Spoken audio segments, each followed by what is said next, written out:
The New Jersey Public Meetings Law was enacted to ensure the right of the public to have advance notice of and to attend the meetings of public bodies at which any business affecting their interest is discussed or acted on.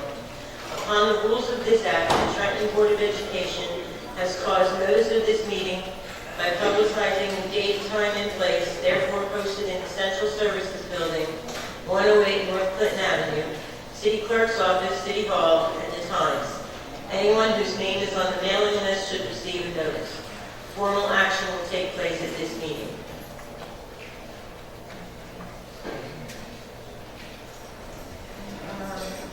Next is the adoption of the agenda. Do we have a motion? Oh.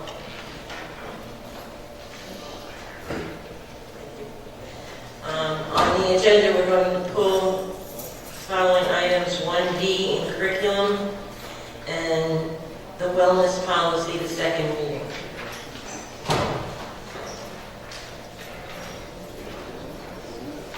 So, do we have someone who would like to move the agenda with the amendments? Move the agenda as amended.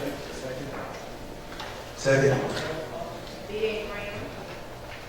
Yes. B. Augustine. Yes. Jason Redd. Present. Yes. Jane Rosenbaum absent. Guillermo Gomez. Yes. Joe Trueheart. Yes. Denise Miller. Yes. Motion passed. Good evening, board members. Tonight, Principal Talea Wilson is proud to highlight her music and art department's presentation of the legendary and multi-talented pop star Bruno Mars. Bruno Mars was born Peter Jean Hernandez on October 8, 1985 in Honolulu, Hawaii. Today, he is one of the most successful singers, songwriters, record producers, and pop stars in the world. Under the instructions of their art teacher at Robeson Elementary School, Ms. Sandy Jimenez, the Robeson Elementary School boys and girls have completed various artifacts and projects based on this American musical legend. Directed by their music teacher tonight, Ms. Genevieve Costa, they will sing a medley of his songs written and produced by him as well. Fifth grader Nasir Bridgeforth will be the featured rapper in this collection of musical ballads. Musical teachers Mr. David Lerner and Mr. Ronald Fell will accompany the students on the alto saxophone and acoustic guitar. Please welcome Robeson Elementary.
At this time, we'd like to let the public know that we first of all thank Ms. Wilson and her wonderful teachers and students for performing, that this is the appropriate time. If you came just for the Robeson performance, we're going to take a few minutes to set up for the next part of the meeting. And if you came just for that part, now would be an appropriate time to leave. You are certainly welcome to stay for the entire board meeting, but if you came just for Robeson, now would be the time as we take a few minutes break.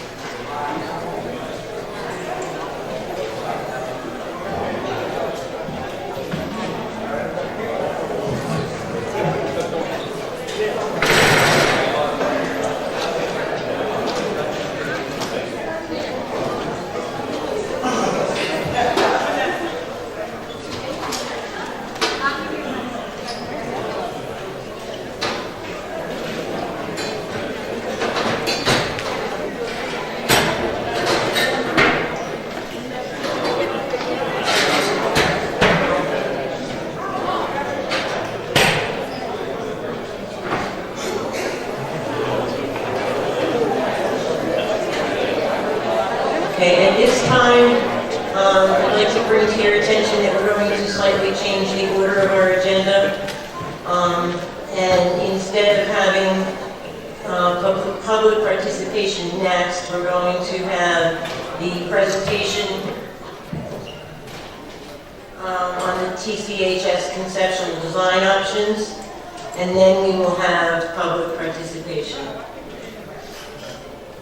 Okay, so I'd like to introduce Mr. Who are you?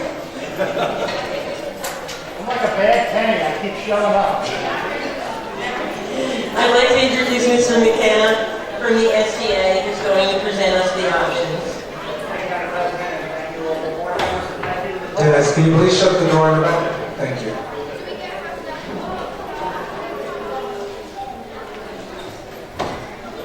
Thank you all for coming tonight. I'd like to thank everybody. What we do here tonight is going to affect the lives of thousands of students for many years to come. And probably someday, about 90 to 100 years from now, there will be another meeting like this where people will come to let their thoughts be known and once again decide the future. Mr. McKenna, 1 second. Can you push the top button to make sure it's red? There you go. And let's make sure the volume is up so we can hear you.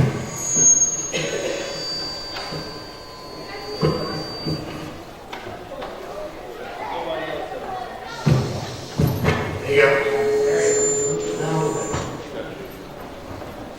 1, 2. There you go.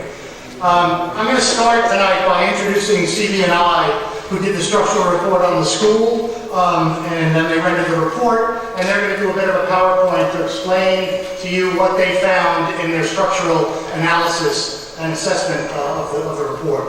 Then I'm going to ask Richard Sherman from my office. He's the head of the design team, to talk about the programs and aspects of the new school, regardless of how we ultimately build it.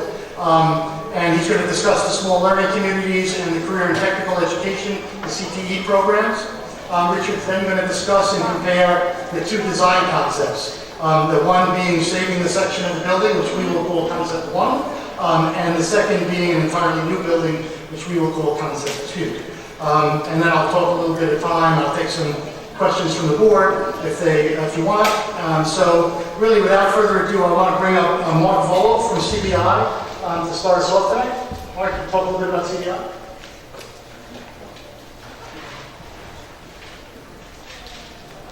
Thank you, Charlie. Good evening, board. Good evening, ladies and gentlemen. If you allow me a couple moments here, I'd like to introduce myself and my company. My name is Mike Paulo. I'm a project manager with Chicago Bridge and Iron, or CB&I for short.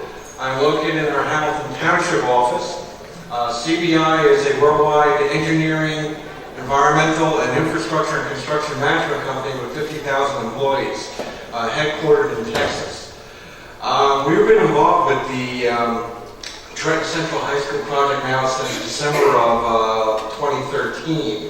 And in March of 2014, we were awarded a task order contract through New Jersey Schools Development Authority to provide pre-designed environmental and engineering consulting services for the go-ahead demolition and reconstruction of Trenton Central High School.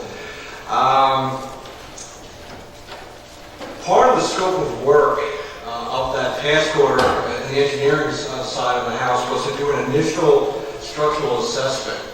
And we started work in May and concluded that work, or field work, in August of 2014 of this year. Though we have many engineers in our Hamilton office, our Office of Excellence, if I can use that word, for structural engineers, is located in Knoxville, Tennessee. And I called upon two gentlemen who I've worked with in the past out of that office to assist on this project. One was a gentleman, actually the second gentleman is here tonight, Chris Luttrell, who's our New Jersey licensed structural engineer, and who you're going to meet in a second. And I'm going to call Chris to discuss the structural assessment report that was submitted for public view in September of this year. So to continue along, I'd like to invite up Chris. Chris, please, we have a moment. Thank you.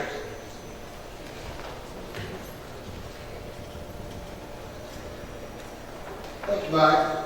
I'm going to come tonight and hit the highlights of the report that was submitted to SDA based on our findings. Is that better? Good. As Mike mentioned, we were called by SDA to come up and make a site visit in May of this year. I'll find my correct slide here. Yes, here we go. To look at it from a structural standpoint, from the design concept that was presented to us by SDA for demolition options in the building. And so we came, myself and another structural engineer, spent about a week going through the structure with the limited existing design drawings that we had presented to us by SDA. And after that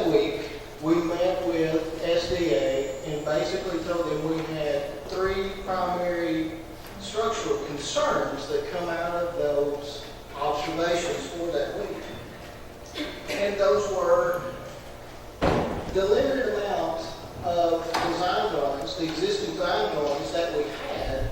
We saw deviations in the construction of the existing facility as opposed to what was presented on the design drawings from 1929. Secondly, the demolition which would have to take place for the proposed design option, of course, is going to have demolition activities from other parts of the structure that are going to affect the portion to remain, the portion that we're going to keep. And then thirdly, we were concerned about code requirements that would be imposed upon the remaining piece of the building that was proposed in the design concept to remain, the building portion that was called out.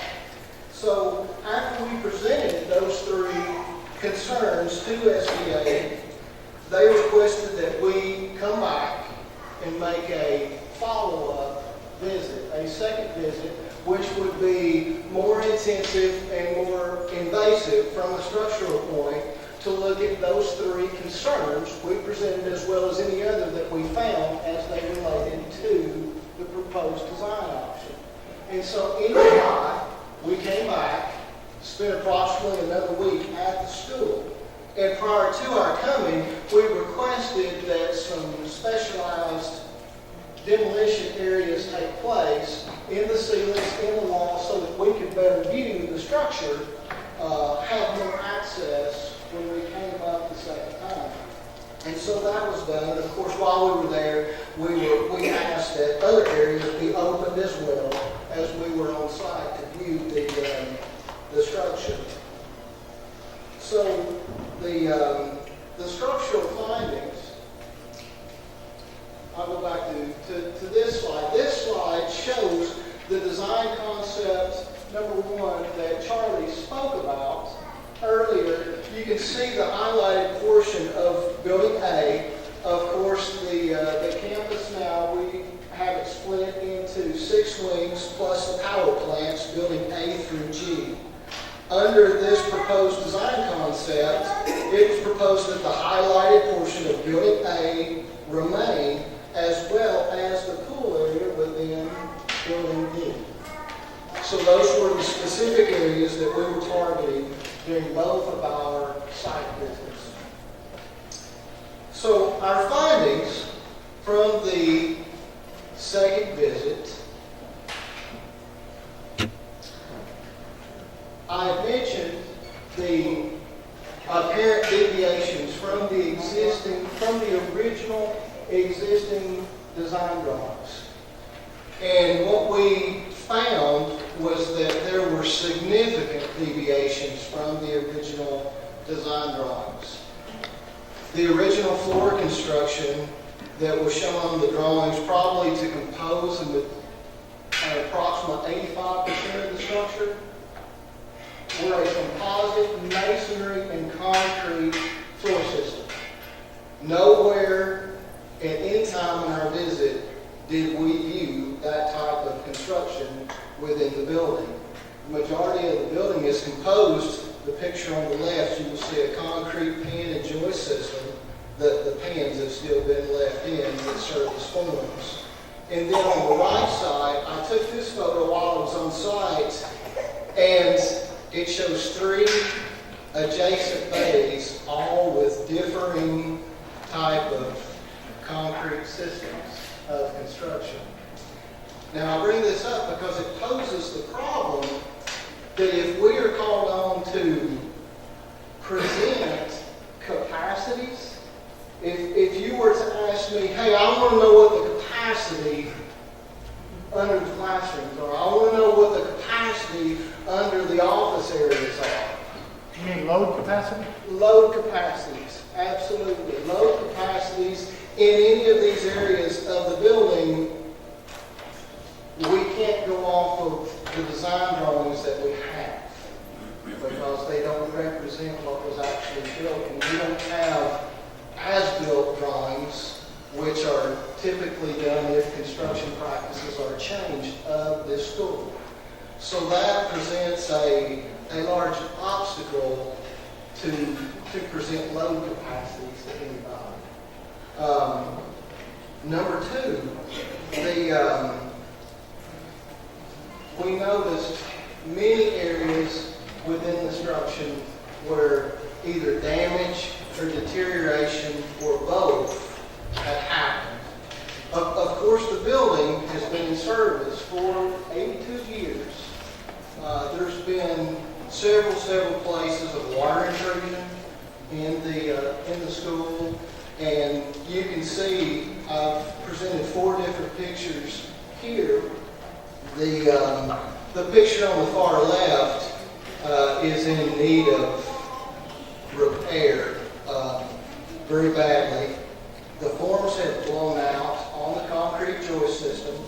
Piping was actually cast into these joists for some reason during the initial construction, but all the bond has been lost with the reinforcing. The capacity of the original design has been greatly reduced.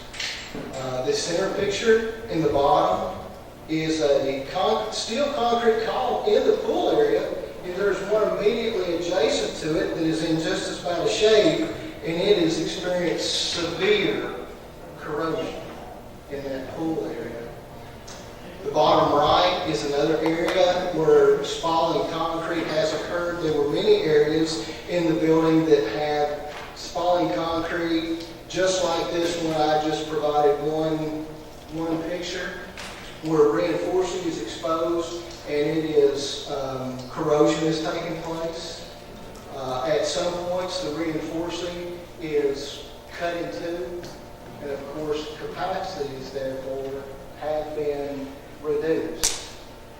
The top upper right-hand picture is where an actual chunk of concrete has come off of the concrete beam, and that concrete beam capacity here again is greatly reduced, and that particular beam is located directly in front of the stage area in the auditorium.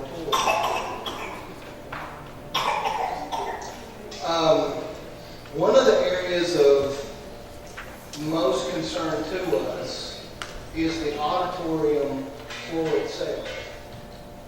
In 2013, cracking was noticed in the auditorium floor. I am told that the auditorium was shut down for a little while due to concerns, and another structural consultant was brought in, and I was given access to that report.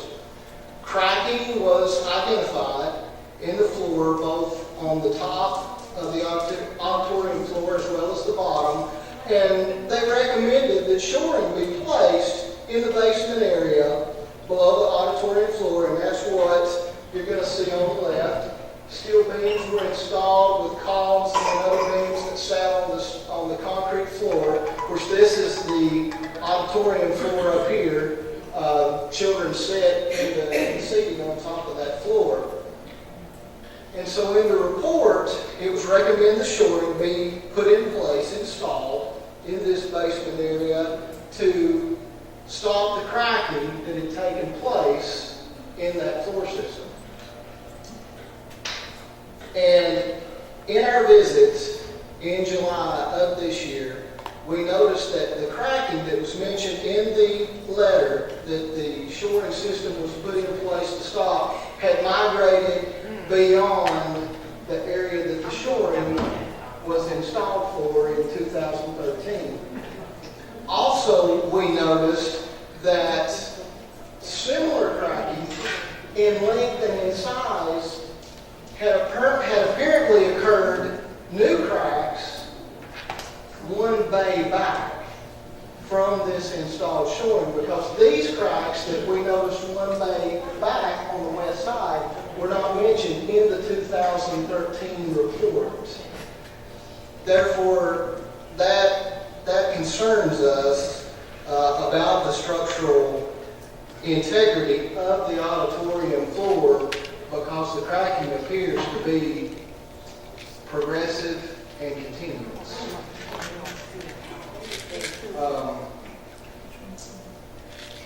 Some construction practices that had taken place when the structure was originally built are difficult to understand from a structural perspective.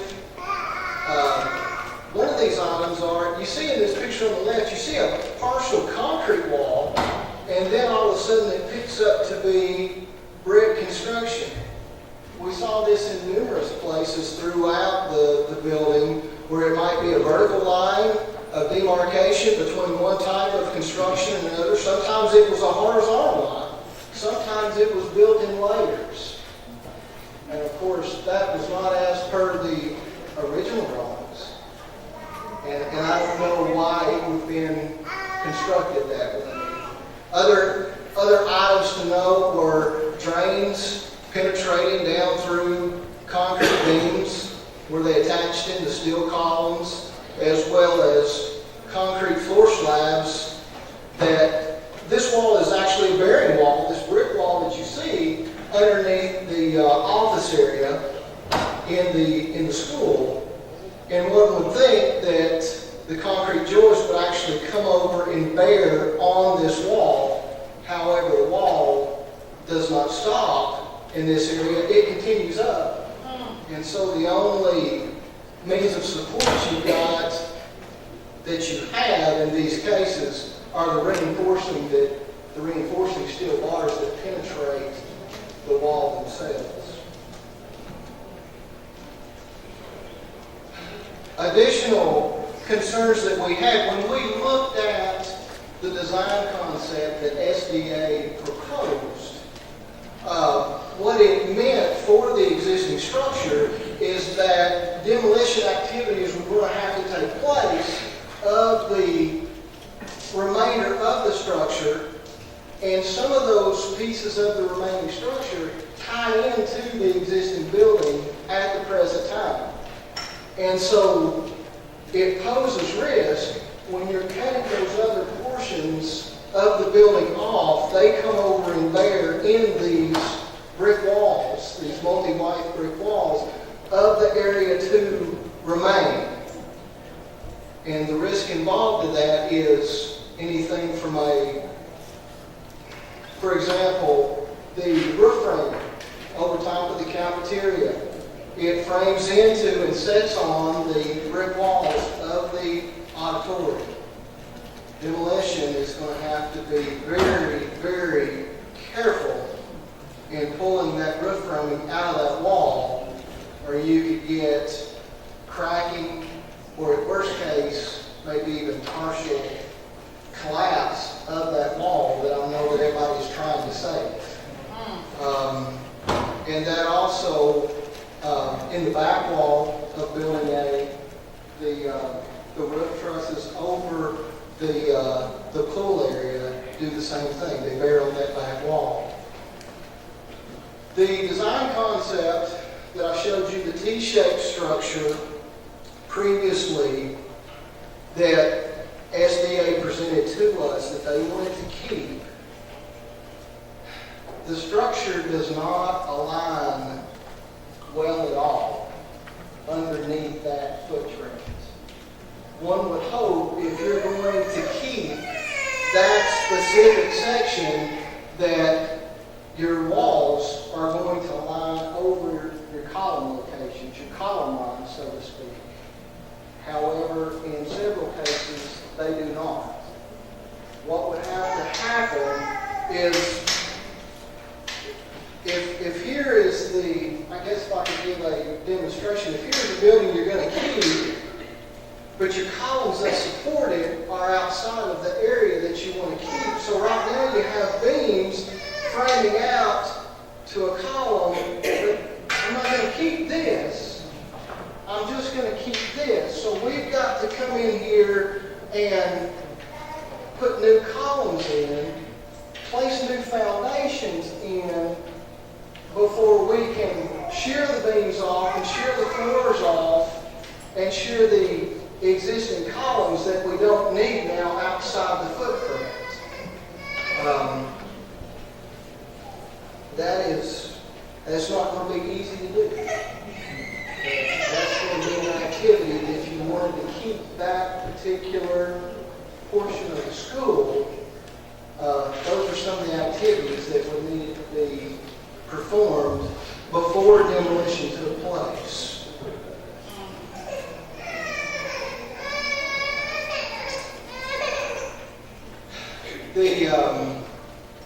Every structure has, if I could simplify it, two different types of loads on it. A static load, and static is a static load which would support us, which would support the chairs, the furniture, the walls, but a structure also supports lateral loads, wind loads, seismic loads. And the lateral load system of this existing building is its exterior brick walls. And we're in our design concept that SDA presented to us. Here again, it's kind of like the columns that I just showed you a picture of earlier. We're cutting off the load path for those elements that resist these lateral loads. So we would have to install a new lateral load resisting system. That means new walls inside of our old walls, new columns inside those walls, new foundations. We're going to take up space. We're going to be having to take out some of the finishes for installing those to install this new lateral load system. And if we are triggered by the structural code requirements to substantiate live loads within the building, all buildings have minimum required live loads. Classrooms 40, offices 50, libraries of course have a different minimum live load. If by code we're required to substantiate that we meet those loadings in this building, it's going to be very time consuming. Because here again, I've already mentioned about the fact we have severe deviations in construction from what were on the original drawings. We may or may not have the technology and X-ray technology to give us all the information about the reinforcing bar sizes, locations, depths, to be able to accumulate enough information such that we can then give a capacity.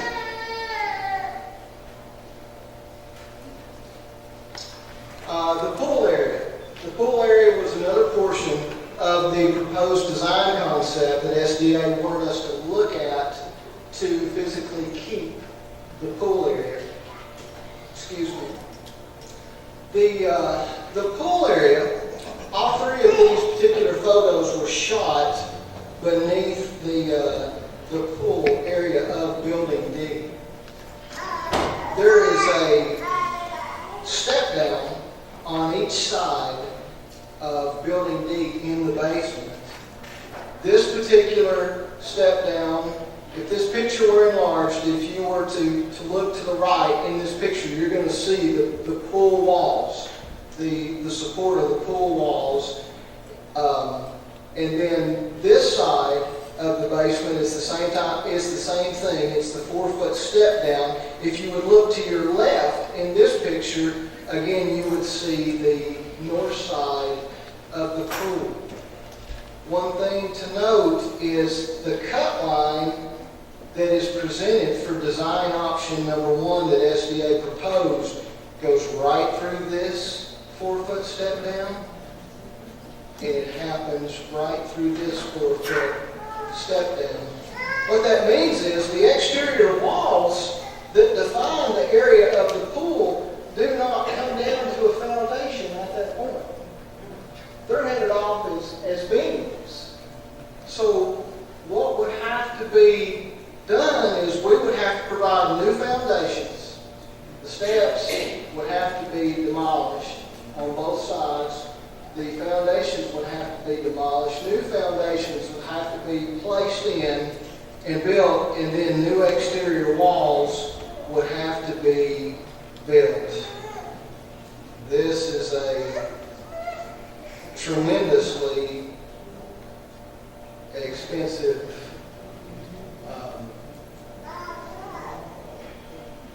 way to keep the pool. Because here again, the lateral resisting elements for the pool area are outside of what they want to keep. I hope I explained that well enough that you can understand. So then we came, based on all those findings that I've tried to condense, we came up to our recommendations. And our recommendations were that we recommend discarding the proposed design concept of keeping the partial area at Building A as well as the pool based on the following factors, many of which I have explained in detail just prior.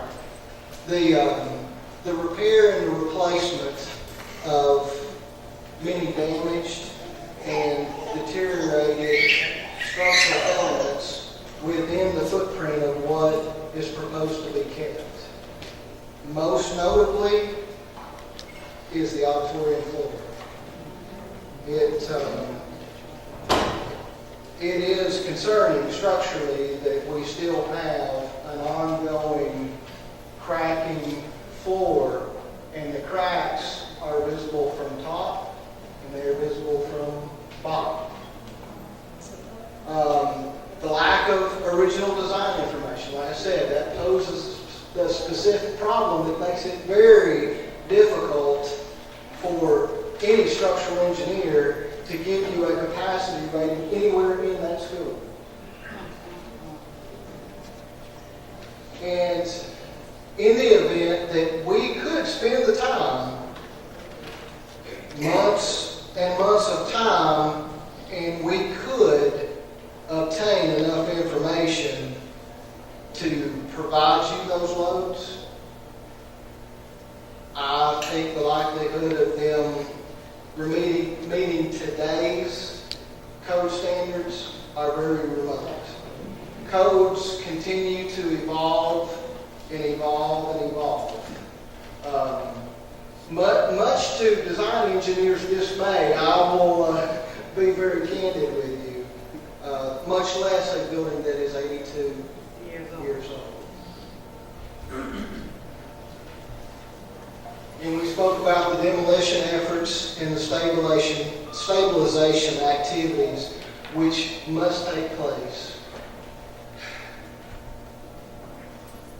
In my opinion, there's a lot of risk that during those activities, both demolition and stabilization efforts, that we're going to crack elements in our building. Anytime that you've got to be working around and underneath the existing foundation elements, there's a risk. Of course, when this building was built, our materials, our plaster ceilings and our plaster walls and our brick facade, they don't tolerate movement very well without cracking. They're just brittle materials. And I know that these finishes are part of the reason why that I believe SBA talked about keeping that portion of the school. And then the original structural design layout is simply not conducive to the design option that's being presented. Like I said, columns don't line up, beams don't line up, lateral resisting systems don't line up with the lines that have been drawn. When the building was built, it was never built with the idea in mind that in the future somebody's going to piece this out, so we'll make sure and we'll think ahead that if we want to demolish, these other areas, this part can still be self-supporting and self-standing. But it just was never designed that way. It was never looked at that way, of course. All right. Well, that... Chris, I have one question if I could. Sure, absolutely. Knowing what you know at this point, if you had to make a recommendation on whether to keep the A section and incorporate it into a new building or to build an entirely new building, what would you recommend? I would go with the new building.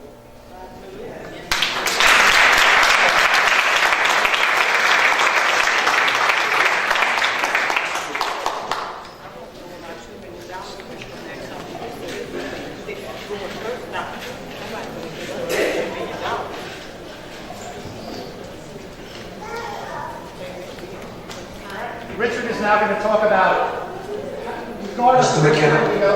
Can we wait and see if the board members have any questions for the first part, or do you want to wait till the whole Your presentation? choice. Don't go anywhere. Just in case. They're working late. Don't worry. Does anybody have any questions that they want to ask at this point? Yes, I have a couple of questions. I just want to know, the building as is, what is the structural life expectancy? If we were to sell it to, say, a hospital, how long would it last as is? I don't think there's any way that I can answer that question, because you're talking about a life expectancy. You have different areas of that building that is in different levels of corrosion now. If you went and repaired each of those, well, based on my knowledge at the moment, we did not do an exhaustive observation. There were several areas that we did not access. And so all of the areas of deterioration or damage are probably not exhaustive. It's a hard question to answer. I guess if you look at it in terms of an old car, if you keep replacing and keep replacing, as long as nobody is going to hold you to new code requirements, I guess you could replace and replace and replace as long as you had the money to replace. But the minute somebody holds you to a current design standard, then that's when it's going to get really tough. In terms of the code requirements, you stated in the report that there were 2 different calls to the CDA to clarify. That is correct. The first call was on 8/20 with the DCA. I believe it was a teleconference call. Yes, that is correct. On my end, it was. Yes, and it was also, you were quoted a code stating that it will have to be built. Says building whose use was changed, buildings receiving rehabilitation costing more than 50% of the replacement will have to comply with the new construction code. Yes. But then on August 26th, there was a different answer from Mr. Jim Strang. Correct. Is it customary to have different answers from the same department, just a few days apart? I have not experienced that in the past. Thank you.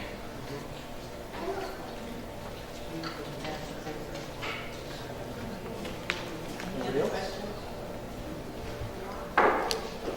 Richard? No other questions?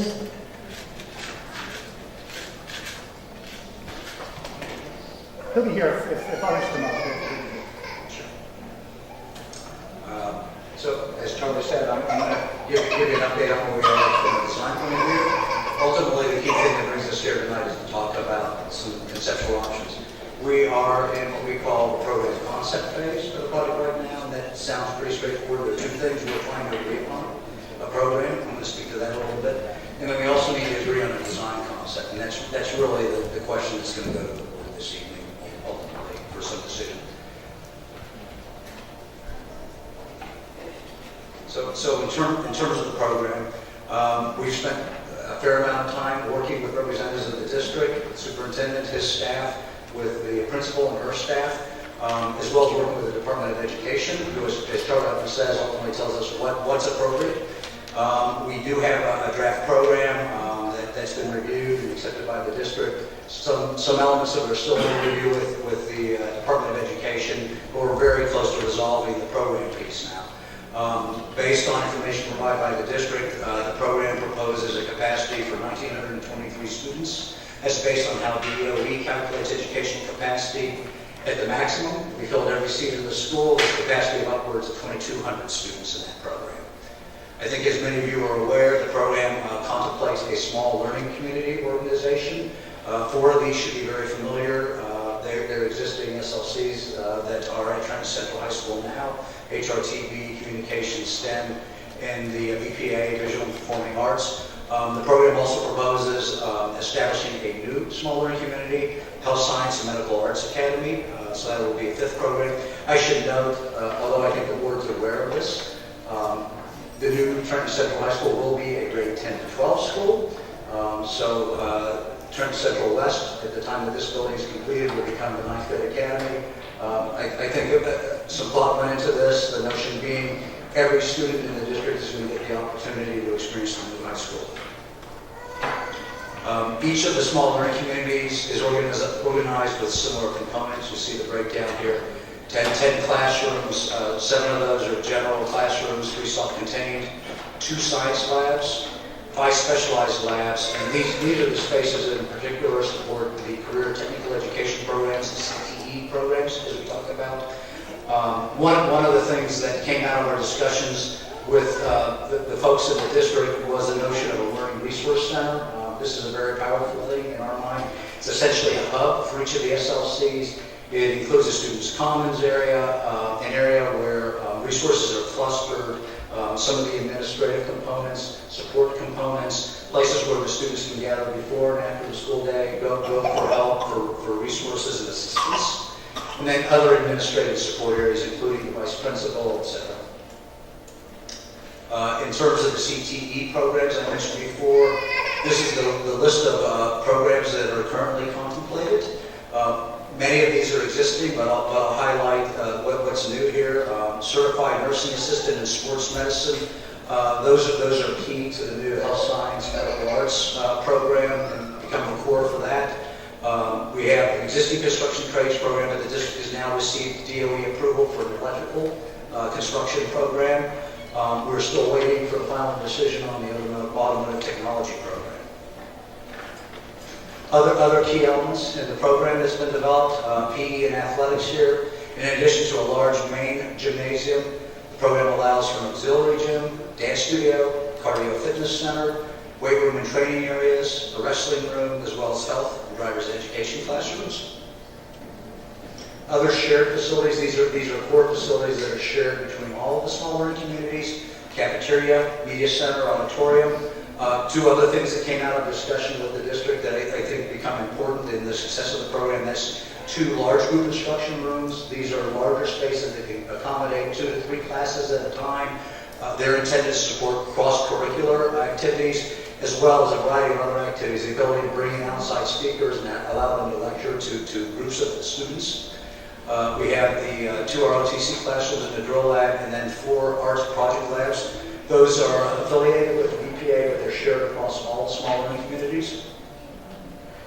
In terms of student services, many of these exist already, but they may be familiar. Child study team, a registration center, nurses, office health center. One thing that does not exist now that's included in the program would be an on-site daycare facility. This is a facility to provide daycare for students with children to allow them to continue with their high school education, and a parent community room. In terms of special education, one of the things that came out of discussion with the district, which we're supportive of, which the Department of Ed is supportive of, is efforts to allow the district to support the district in bringing more special needs students back into the district. These are students that had traditionally gone out of district, so the program has made some special provisions for that, both in terms of the capacity it provides, but also with some specialized instructional spaces, 2 life skills labs. These are home-like settings that allow students to acquire types of skills that are necessary ultimately to get through their normal lives, as well as a business practicum lab, which provides some office-type experience for these students. A full complement of administrative support facilities, main office, etc. And then the other thing that came out of the discussion here was the recognition for the need for outdoor learning areas. These include, in addition to outdoor PE athletic facilities, facilities, students' common dining area adjoining the cafeteria, an outdoor area that would adjoin the media center, allowed for reading, as well as potentially some other outdoor learning areas, both formal and informal. In addition to the development of these program requirements, our discussions with the district have identified a number of key adjacency requirements. This comes through a lot of discussion in terms of what needs to be near what needs to relate to what. And these are also important elements in addition to the program components themselves in order to foster the right type of interaction within the school, the right type of program. There's a fairly lengthy list here. I'm not going to hit them all, but maybe to highlight a few. Probably one of the most important ones is that each small learning community has its own secure entrance, and that it's fairly well defined. There's a tremendous amount of research to support. This is kind of key, the autonomy, the self-containment of each small learning community in terms of its success. We've got a number of other things here, and I'll flip through the list fairly quickly, but relationships between certain SLCs, because there's cross-curricular activities, as well as relationships between some of these elements. One of the key ones being visual and performing arts and some of the core elements. VPA in the auditorium, VPA in the music rooms that it shares, VPA in the dance studios. HRTV has some elements within its program that are important to be part of the core of the school, the student's store, the Tornado Cafe. These are important elements that we want to try to locate centrally so they can be shared, and in some instances be in a position where they can be utilized by the community, which is one of the other key things here with certain elements. The gymnasium, the PE athletic facilities, the auditorium, these large group instruction areas that I talked about. There's a desire to make those readily accessible to the public, a desire and a need to make them accessible while being able to secure the rest of the building. So these are some of the important adjacencies that have been identified.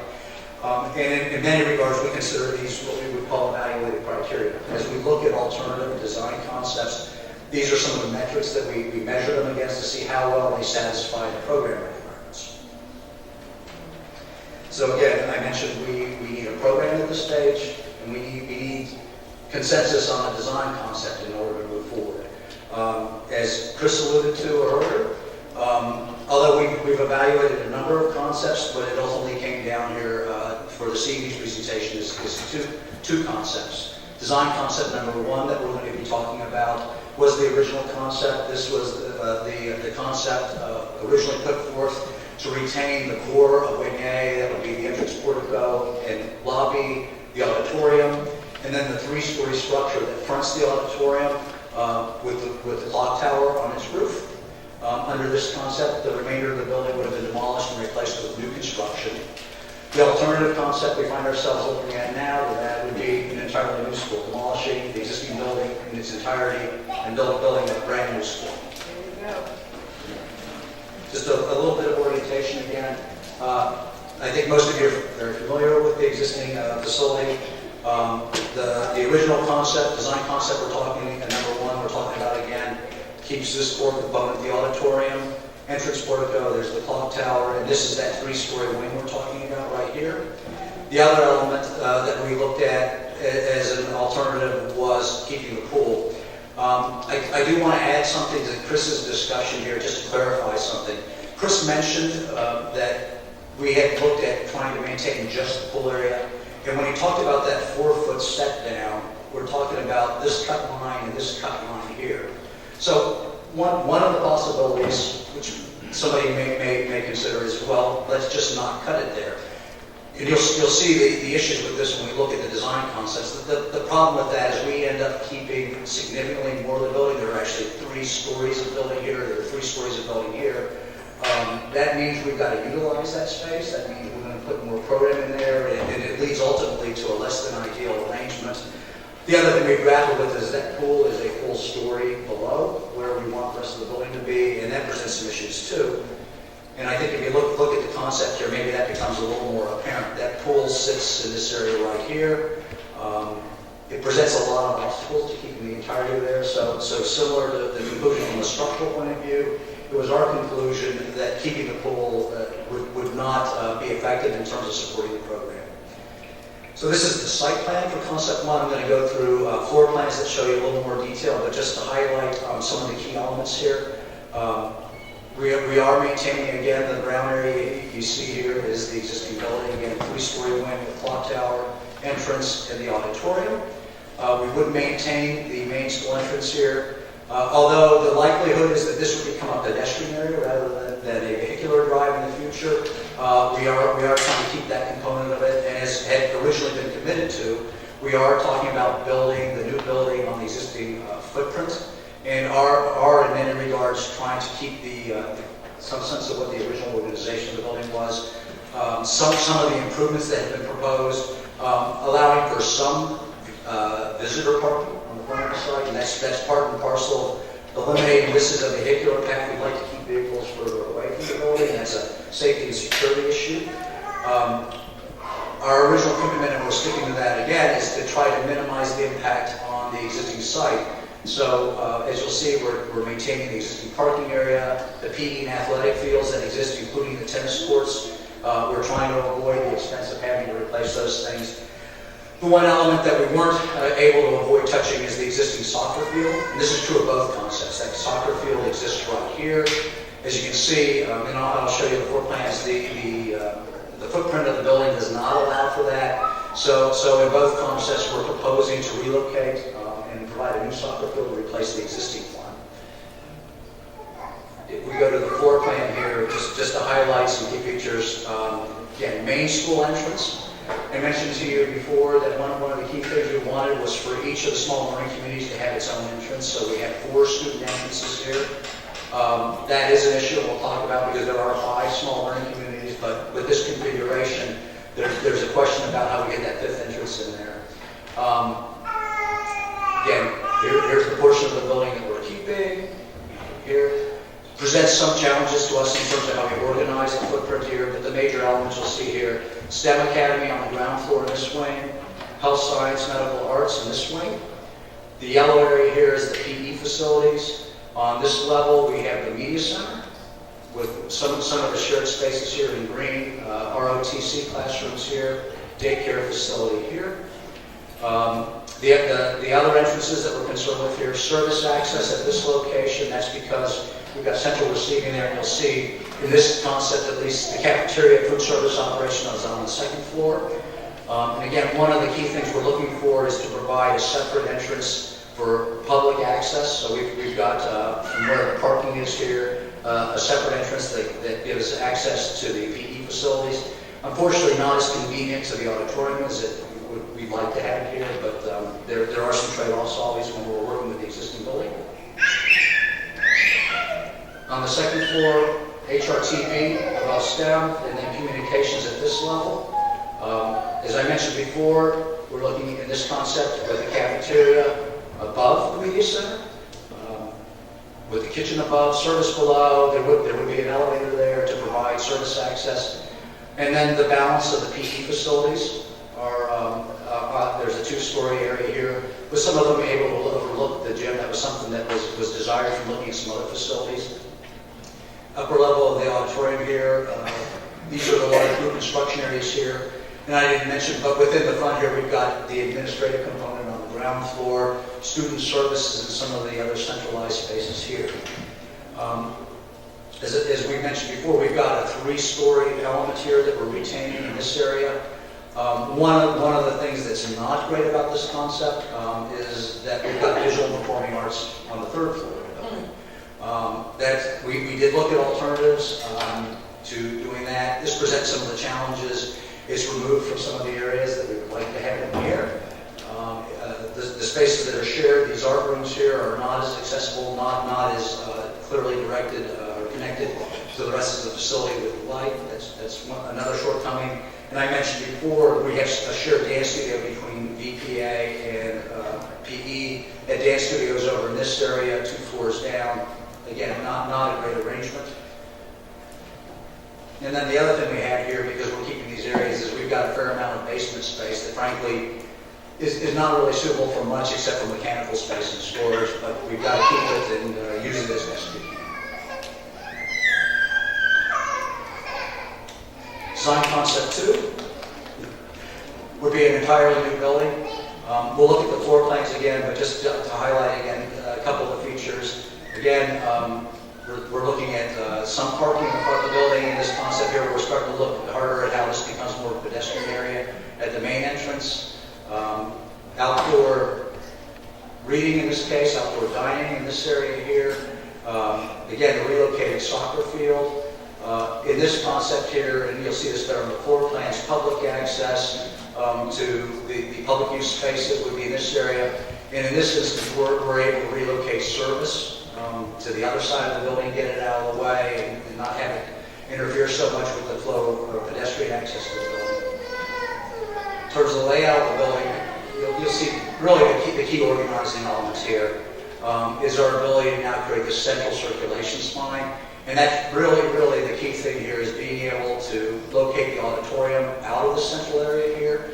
That allows us to have the main school entrance here and connect that via this circulation spine with what would be the public entrance. That gives us access to all the PE and athletic facilities. That entrance also allows us to access the auditorium directly and allows for some control, whether we control access at this point here so that this becomes the public use facilities, or when we're opening things up to control access here and here. What we also have flanking, which I think people are excited about, is media center on one side of that circulation spine, cafeteria on the other, which together form a fairly generous interior commons for the students. It's a good relationship programmatically to have these two near each other. As I mentioned before, with them both at grade, that allows for us to have outdoor reading and outdoor dining immediately off of both of those spaces. In this instance, we have STEM here, which requires outside access. We also have HRTB here, which requires potentially some outside access, but also needs some service access. That's a little better arrangement than the other concept. At the second floor level, well, I should go back here. I didn't point out something. So along with the auditorium here, what we're able to do is now take EPA and organize it as a separate, smaller community at 2 levels, which wrap the auditorium. These are those 2 large group instruction spaces we mentioned before. And then at the second level, again, we're the balance of visual and performing arts here. These are the shared art project labs that are now connected to EPA, but also accessible from the other smaller communities. Communications on the second floor here, health science, medical arts on the second floor here with a couple of other shared spaces. I'm going to start the comparison here and then Charlie's going to jump in shortly. I kind of hit on these things anyway as we were talking about design concept 1, but again, to go back, and let me offer again, we're at a conceptual level here. This is a fairly high level look about how we organize the program. There's always refinement, there's always further development of these things. So whichever concept we move forward with, we're going to continue to look at these, continue to try to find ways to deliver the best possible solution.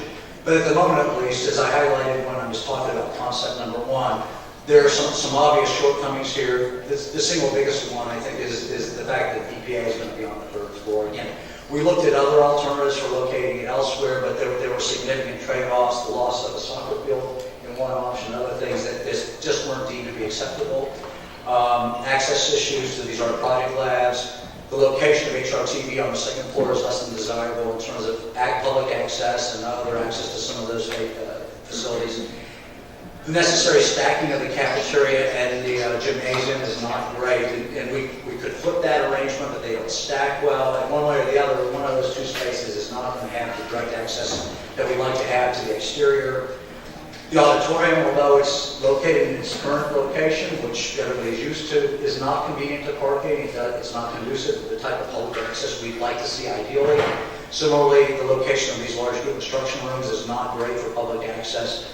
And although I didn't point it out specifically, the location of the service entrance here is less than ideal. It's falling right in the middle of a lot of pedestrian access to the building. Not a great situation. At the moment, in terms of design concept 2, both of these satisfy all credit requirements, but the adjacency requirements are also satisfied by the new school. Perhaps that's not surprising. Again, starting with a clean slate offers some more opportunities to make improvements. Okay. So, we look at design concept 1, and we say that if we're going to try to save the structure, it's going to require a much more detailed and invasive destructive structural investigation. That means 2 things. 1 is it's going to take time, and 2, is the invasiveness of the investigation may harm some of the very structure that you want to save. And 3, it's going to take a lot of time. Design Concept 1 requires phasing of building demolition to allow for additional structural investigation. We will try to accommodate destruction as well as the invasive testing as best we can, but the bottom line is it's going to take time. As you heard the CGI person said, it'll take months and months. Design Concept 1 does not lend itself to the design-build project. So when we build a project, and if we were to build it, a totally new building for you, we would do what's called a design-build. And that means that my folks would do a basic design, and then we would go out and seek bids for a design builder. And that design builder would then give us the bid, and we would take the best bidder that we had, and they would build it. Because of the complex nature of trying to save the structure, we would have to go out and do this as a design bid build, meaning we would have to hire specialized architects who understand the concept of what we're going to do here, and that means that it would take a 2-step rather than a 1-step process of hiring people. So we have to go out and hire the architect would then design it, then we would go out to bid again, and mind you, each one of these bidding processes takes 6 to 8 months. So we bid it a second time to a builder who would then agree to build it as designed by the architect, but there's something called a constructability period, where we tell the builder that they get to spend a certain amount of time, usually it's 4 to 6 months, with the design plans and tell us if you can build it the way it's designed. And if you can't build it the way it's designed, we have to know now. And what that does is that stops, or at least stems the flow of changes.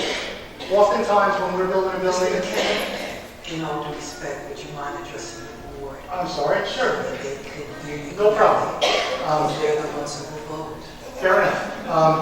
When we're building when we build a design build, we can build it much faster than we do with design bid build. And in this particular case with constructability, what we found is that cuts down on the change orders. So it's possible that we get change orders for $500,000, $1 million. And when a change order comes, it also stops the work while the change order gets figured out as to how they're going to do it. So we can build much faster under design build than we can under design bid build. The result of this is that to keep Concept 1 and to go with design bid build, it's going to delay this project by at least 2 years. I had arguments with my people today. They say 3 years, I say 2 years, just the same way under the original project they say 5 years and I say 4 years. So the bottom line is, if we want to do design Concept 1, aside from everything else, we're talking at least an additional 2 years of process, and that's 2 years that the students are going to be in swing space. Picture, if you would.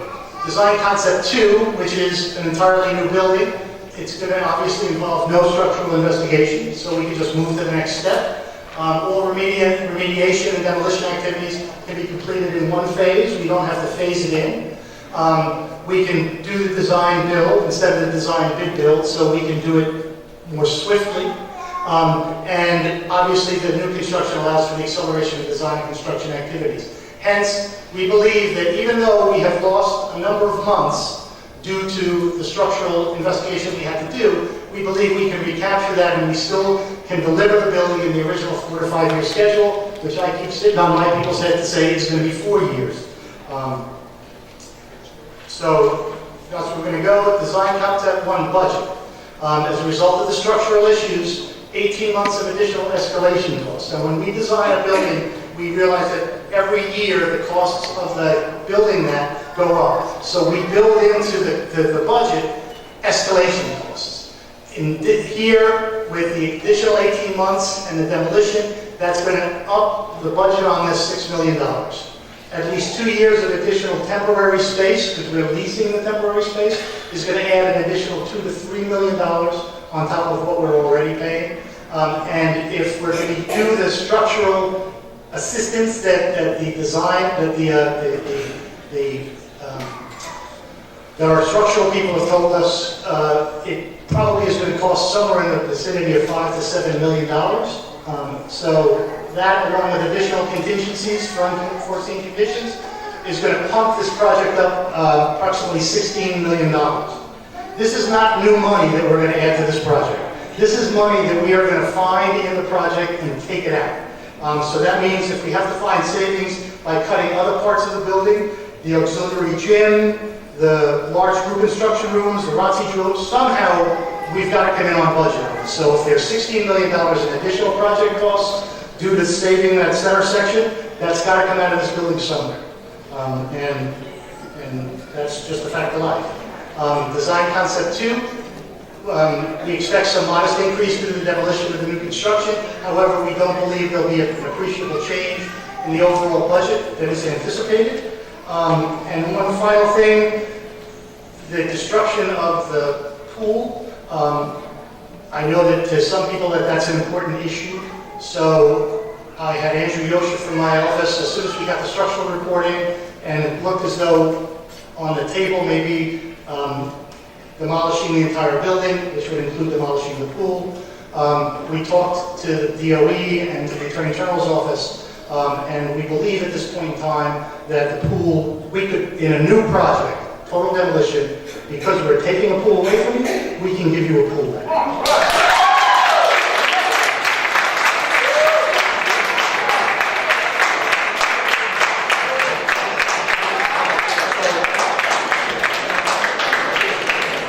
So that is essentially the SBA's presentation on this, and we'll take questions from the board.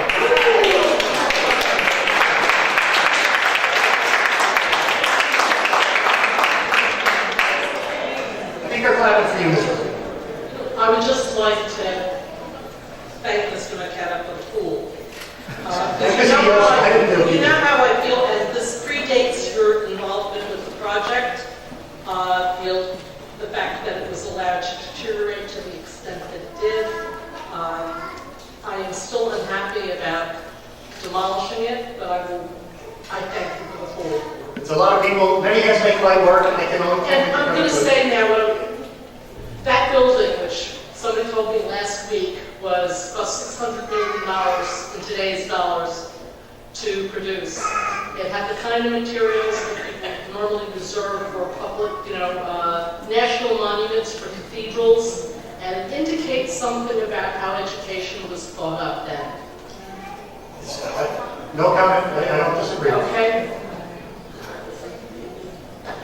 My question would be around adding the pool into the second concept. Will that be included in the current funding that's been reserved, the $190 million? Yes, we will be able to do it, we'll build it within that. Yes.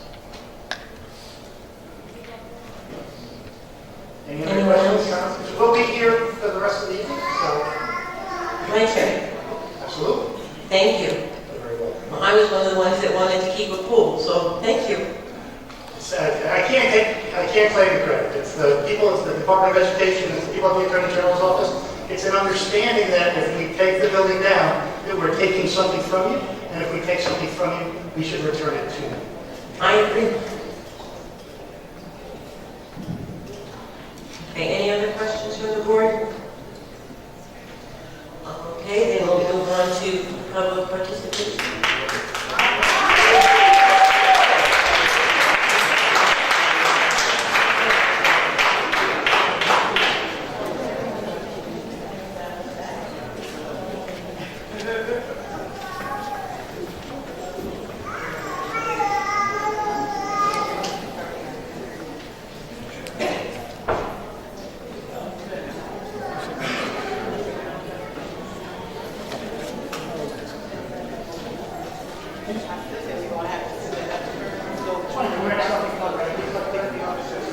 This school is not 190, it's 130.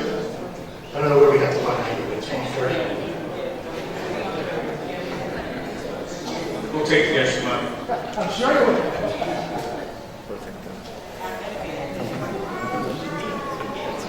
Okay, public participation, the first person on our list is Joseph McKinney.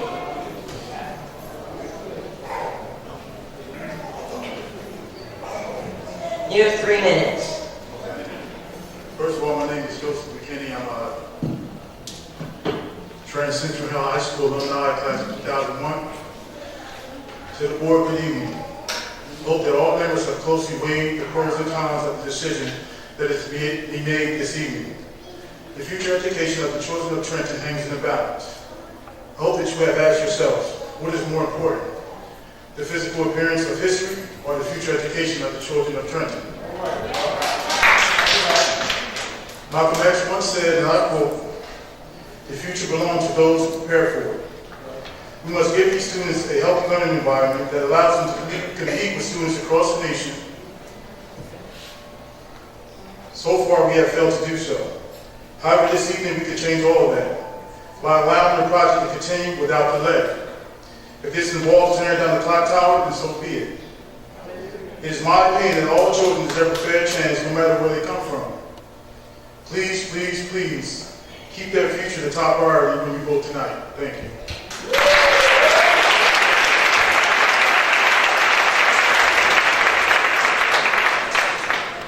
Next is Fran Atchison. 3 minutes. Good evening. I am Fran Atchison, Trenton resident, homeowner, taxpayer, and proud parent of twin boys who will be members of the high school class of 2021. The road to the historic presidential election of 2008 found members of the Democratic Party split between frontrunners Hillary Clinton and Barack Obama. One prominent civil rights activist, Representative Carl Lewis, felt this tug particularly keenly. A staunch Clinton Democrat, he was queried regularly about his presidential choice, Mrs. Clinton. In the end, however, Mr. Lewis changed his choice and cast his vote for Mr. Obama. When asked why, he was quoted as saying, "I do not want it said of me that I voted on the wrong side of history." Undoubtedly, the Trenton Board of Education has been feeling this tug between the tear it down now and preserve it and wait camps. Nonetheless, the future of my children and all children in Trenton must be paramount in your decision. It is my sincere hope that it will not be said of this board that on October 14th, 2014, you voted on the wrong side of history and failed to give the students and families of Trenton a new, world-class, 21st century learning environment that will personalize and improve student learning and support our children on their road to college and career. Tear it down, build it now. Please vote Concept 2. Thank you.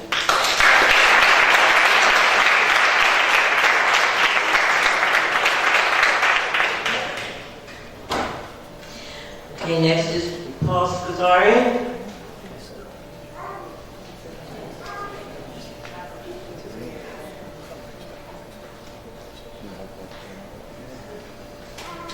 Good evening, Board, Superintendent Duran.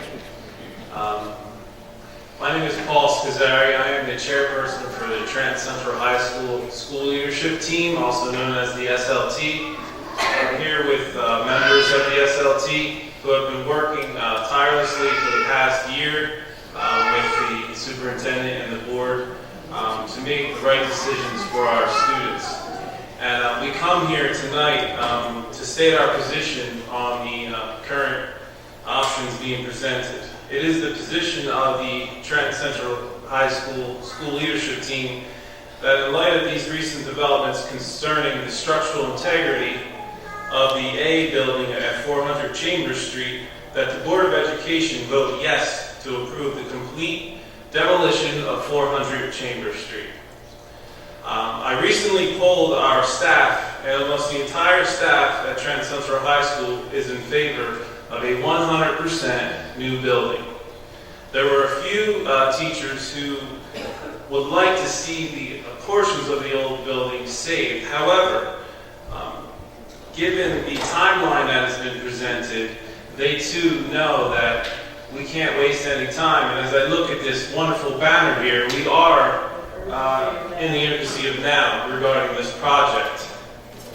I'd just like to share a few comments that were emailed to me when I solicited responses from our staff. One teacher said, "Preserving the structure is ideal, however, adding even another 6 months to the timeline is unacceptable."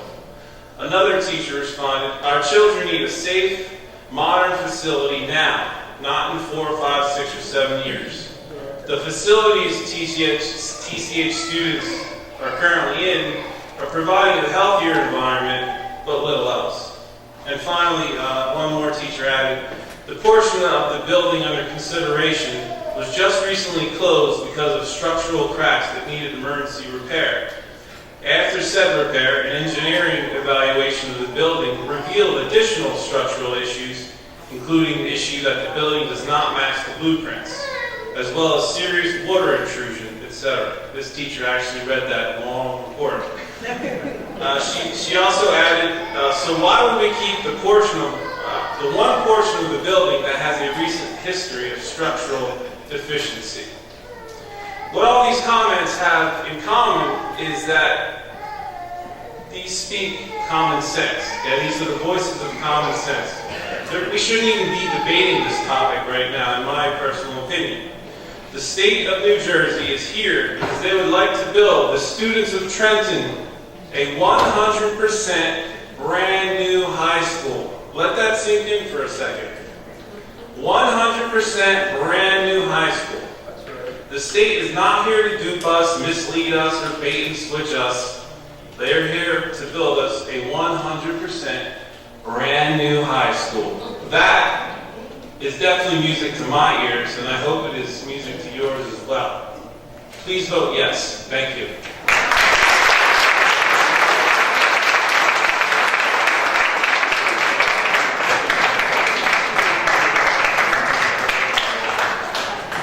Next is Naomi Johnson-LaFleur. Good evening, President Millington, Superintendent Durant, Board, and community. I can only echo the past 3 speakers. And I would like to bring before us another issue, which is a burning issue for the Trenton community. And many of you received this card this evening. It has to do with paid sick leave. We have many people who reside in the city of Trenton, who work in the city of Trenton, and who do not have any paid sick leave. When they get sick, they must go to work sick or take off and lose compensation. Those who work these jobs are often working very low-paid jobs. Some of them include parents in our educational community. And I'm going to bring to our conscience as board members, you may not have been a board member sitting there, but in 2010, we had a security force that were employees of the district. As employees of the district, they received sick time. If they were ill, they could go home for a few days and get well. They now work for a private company and receive absolutely no sick leave, no paid sick leave. That's troubling to me. So if you live in Trenton, as you do as board members, I'm asking that you not only go out to vote on November 4th and vote yes for the question on the ballot, should we have paid sick leave for Trenton families? And I also need you to speak to your neighbors and ask them also to vote yes for paid sick time. I think it's unfortunate that we provided a service or these days to employees, and now they're being forced to work for low wages with no sick day. So please vote yes on November 4th. Thank you for your time.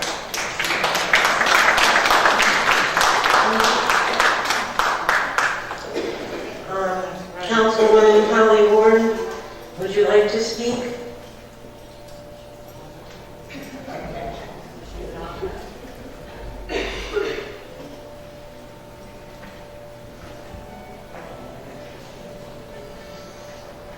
Thank you. Thank you for acknowledging me, and it's wonderful to see everybody.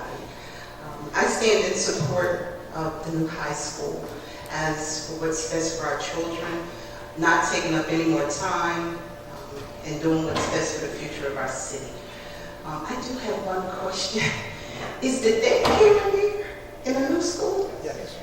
Okay, so I'll be honest, I can't say I necessarily understand the daycare or support it, but I do want to know. I'm just concerned about the message that it sends. And please forgive me, no pun intended, I was a teenage mother myself, but so I just have to better understand the concept of what it is. But I do support building a new high school, and I hope you do too.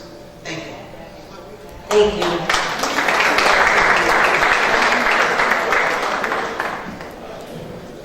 Next will be Hope Grant.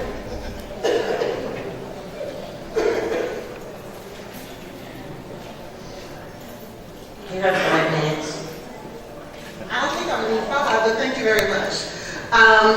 So I want to thank everyone on behalf of the school administration in developing the program plan for the Trenton Central High School come.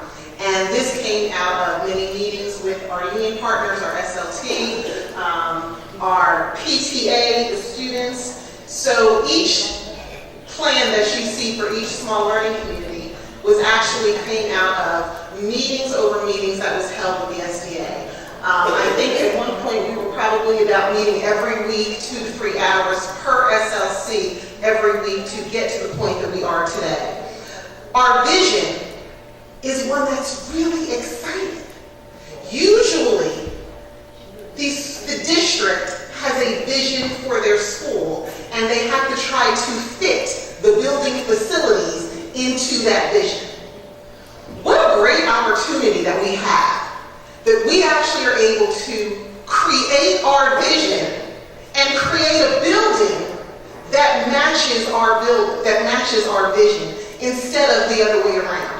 We don't have to reconfigure and redesign and knock some walls down to get the classroom that we want. We can actually say, these are the classrooms that we want, this is what we want in them, and it's going to be built.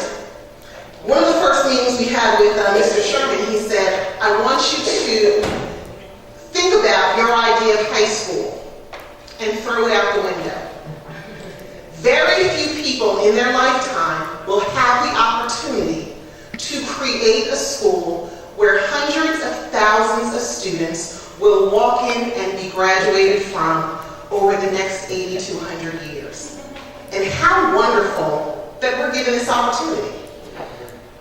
And we need to take this opportunity, run with it, not look back, and not in 2019, 2020 say, you know, we should have added this, or you know, we should have taken out that. When the Trenton High School team was looking at the program design and the vision, our vision was twofold. One, to make sure that we were building it with the concept of small learning communities, but also to remember that Trenton High School historically is and will continue to be a community school. So it was by purposeful design that that main corridor at the very front of the building for option 2 is there. For those of you that know what Trenton High School looks like down 400 Chamber Street, you know parking is a nightmare, right? If you don't get the first 8 spots in the circle, you might as well hang it up because then you got to park in the back and walk through school to get the security and get to where you're going. We wanted to change that, and that's why we said that we need to have parking in the front, but we also, for our, now they called it our, the gym, it is an athletic complex, so that there's a separate entrance for the community by the athletic complex, and that entrance is also available to the auditorium, which is easy access. When we have programs, everyone doesn't have to scatter to try to figure out how they're going to park. We also want to bring back our out-of-district students who have special needs that we are not able to accommodate in our programs now. That is definitely one of the things that we're looking at. We have a daycare center, our parent center, which is not just going to be a classroom that we take the furniture out and make a parent center. It is going to be a parent center that's friendly. Our students will have the ability while they're eating lunch to actually have natural light.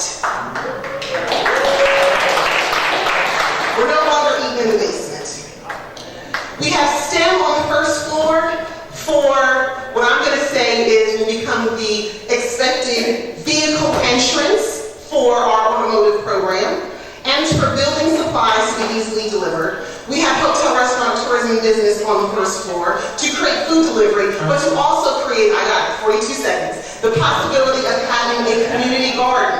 And wouldn't it be wonderful if we can work with our Aramark partners to try to serve fresh vegetables that Trenton High School students in the HRTV community have actually grown themselves. We had a student services suite, workforce relations, staff child study. So no longer will students have a stigma of going to a specific office because everybody knows where their office is. But it's going to be a suite that's going to be welcoming, that is student service based. So students are going to want to go there because they know that that's where their next step after high school will be. Instead of having to reconstruct areas to fit the school program is driving the concept design plan. Time is up. Thank you very much.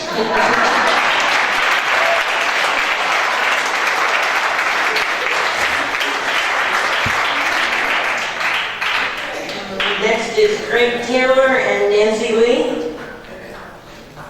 I yield my time to Ms. Lee. Okay, then you get 6 minutes. I don't think I'll need all 6 minutes. I'm Nancy Lee. I am the present librarian, one of the present librarians at the high school. Okay. I'm one of the present librarians at the high school, and I'm also pretty much involved in the history of the high school. So I just wanted to do a little backup, go the other way. In the early years, in 1783 was the first time education was known publicly in Trenton. And rooms were put together at the corner of State and Warren Street. Within a couple of days, the revolution ends, the kids lose their space because the Continental Congress comes in. So the kids are lost. 45 years later, education is voted into Trenton for the quote-unquote poor children.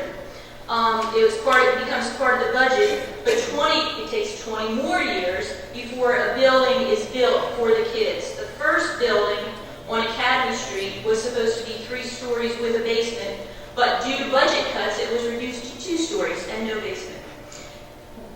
That follows up with different buildings throughout the district, throughout the city, and not until October 1874 was a high school dedicated to the kids of Trenton. So we're talking almost 100 years before they get a real high school.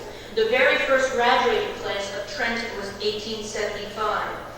The first building, by the way, was on Mercer Street. That building soon became outdated, and within 17 years, another high school was built. And this one is at the corner of Chestnut and Hamilton. That building opens in 1901 with 589 students, grades 10 to 12. Within 3 years, it's down to only 11 and 12 because they built it too small. The kids all came. They built it, they came, there was no room for them. The 10th grade then went to Carol Robbins. So now you're seeing a pattern of, we take our time, we discuss it, we talk about it, and we build something that doesn't work. The largest open land in town was the Chambers Farm, which is the site of the present high school. There was a 26-room mansion, a tennis court, pear orchards, apple orchards, and a barn. You can just imagine what the people of Trenton thought of losing their last open space.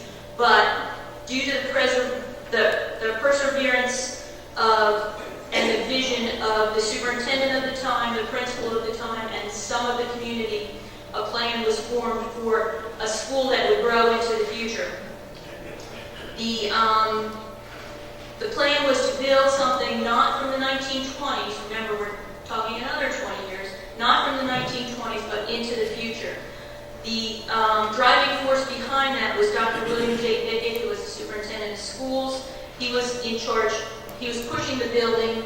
The inside, the classroom and all, was the principal of the time, who was William Wetzel. And you can understand that Wetzel is a name in Trent, Wetzel Field, Wetzel Pool, et cetera, et cetera. So they start construction in 1929, the summer of 1929. So now we're another almost 30 years into the future of the last high school. And it was completed in the fall of 31.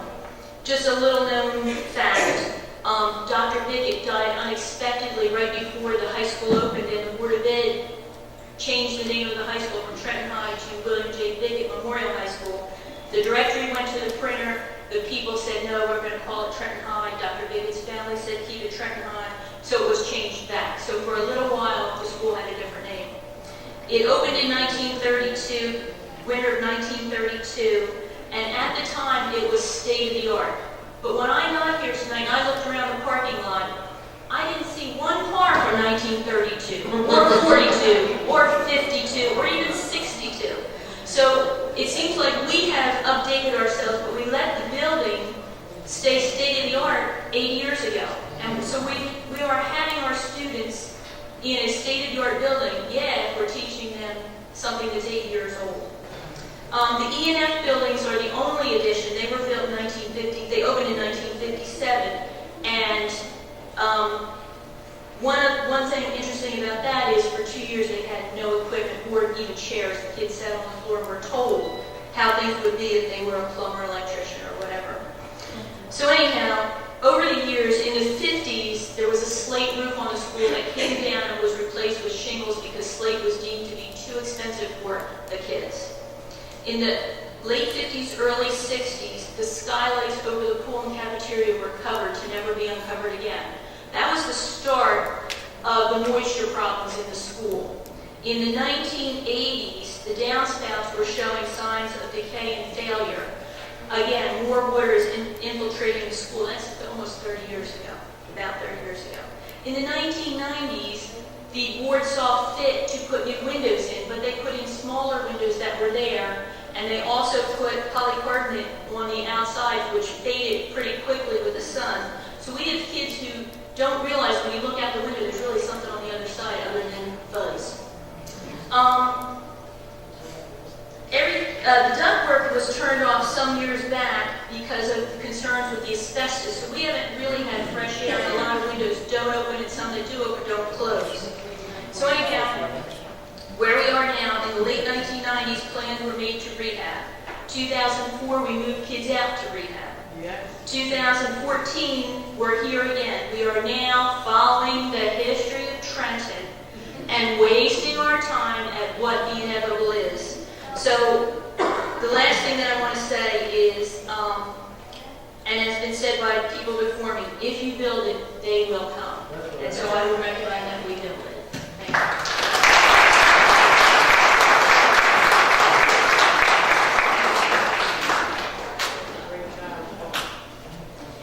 Next is Emily Ronquillo.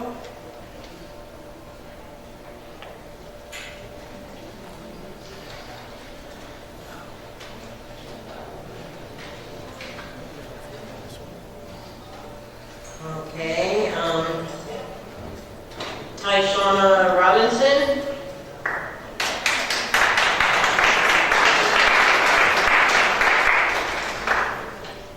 You have 3 minutes. Good evening, board members, Superintendent DeRay, teachers, students, and guests. My name is Tyshana Robinson. I am representative of class of 2016. As a junior at Trenton High School, my memories and experiences with diverse students and staff have been all positive. However, my memories at TCHS building at 400 Chambers Street are those of disgust and disappointment. I believe that the children growing up in Trenton should have the same opportunities to learn in a building free from mold, leaks, and rising floors as any of the neighboring schools in Hamilton, Lawrence, or Princeton. My parents and I have sacrificed our final years in one location so that my little sisters, brothers, and cousins will be able to attend a brand new school in which they can create their own memories and be proud. While I understand that saving iconic items such as the clock tower, the auditorium, and the pool may make people feel good when they remember TCHS, those things do not represent what the high school experience is or was about. The experience at TCHS is and was about the people, the teachers, the activities, the sports, the getting ready for senior pictures, prom, or graduation. Honestly, I wouldn't remember the clock tower when I think about TCHS. Neither will any of my friends, except for the fact that the people who do not attend or have children that attend the school are arguing whether we should keep or not. I understand that the clock tower represents an image of Trenton High for some of you, but that is not the image that the rest of the world or anyone from my generation from Trenton High thinks. Perhaps the clock tower and other precious items may be placed in a museum where those who may can visit to reminisce of their experience at TCHS. For me, it's okay that my classes will not get the opportunity to learn in the new school. I'm so happy for the future Trenton High students who will follow behind me. I will learn, grow, and they will learn, grow, and thrive in a new school with fresh air, level floors, and bright lighting. Class of 2015, 16, 17, and 18 are willing to sacrifice our immediate needs for the greater needs of the younger community.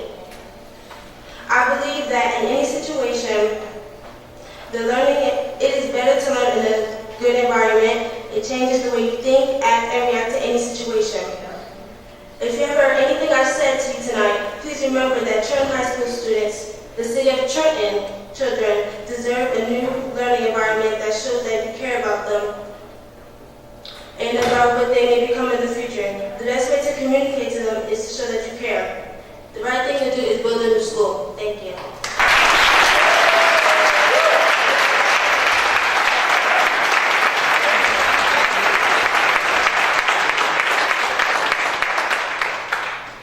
Next is Sarah Dayon.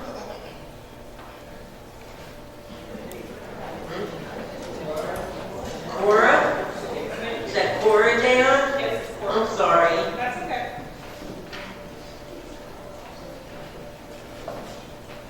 Good evening, board. My name is Cora Dayon, and I am a graduate of Trenton Central High School. I graduated in 2007, and I was a part of the first wave of students who were moved out of Trenton Central High School for renovations, the 2004-2005 school year. I was a member of the Small Learning Community Law and Justice that was moved to the West Campus, and at that point we were told that we were being moved for partial renovation.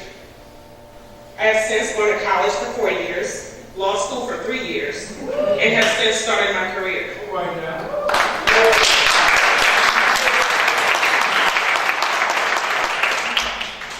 So it's been about 10 years since we were first told that the school would be renovated, and since we were put in Trenton Central West Campus, or Trenton West Campus. Since 2004, I haven't seen any change, and in fact, the school is in worse condition. So my point is that at this time, it's time to get it done. If that means tearing everything down and starting fresh, then that's exactly what needs to be done. We should not still be talking about partial renovation at this point and potentially stalling for another 7 years. Through my experience and travels outside of Trenton, New Jersey, especially my recent visit to South Africa, I've seen the difference that new and improved facilities can make, especially in a child's education. I would hope that we all have the same desire to provide the children of this community with every opportunity to succeed, and I trust that we can get it right this time and make a decision to start anew. Thank you.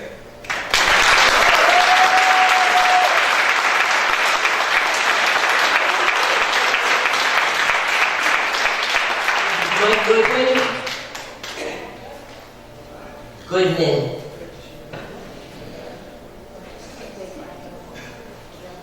Good afternoon, good evening. I'm Mike Goodman, president of PTA of Trenton High School Chambers Campus, also the district-wide PTO president. Also, member of the school leadership team, alumni graduate, class of 79, and from a group of esteemed people, brothers and sisters, 8 of us, all alumni graduates, Trenton High School. So why are we here? Tonight we're not here to talk about the condition of the building. I think everybody already knows that. We're not talking about the cry from the parents. I think we all know that as well. Some of us have been here for some while. This argument 5, 6, 7 years ago. We know those arguments. But we're here now to stick to the commitment of our mission, to create an opportunity to motivate young people to learn. I know the building is not a catch-all, fix-all, but it's a start. I've been at school since 79. I've walked there today with parents who are still some of my friends who got kids and grandkids like myself there. They're like, wow, nothing's changed since 79. That's really, really something. So today, the power is in your hands. The future of the children is in your hands. So I'm pretty sure there was arguments like ones we had today going back to 1932 when the building was built. Pretty sure there was discussion. Somebody had in their head, let's live out our history in our future. So the history and the future today for the people coming is in your hands. Make the right decision, vote for concept 2. Thank you.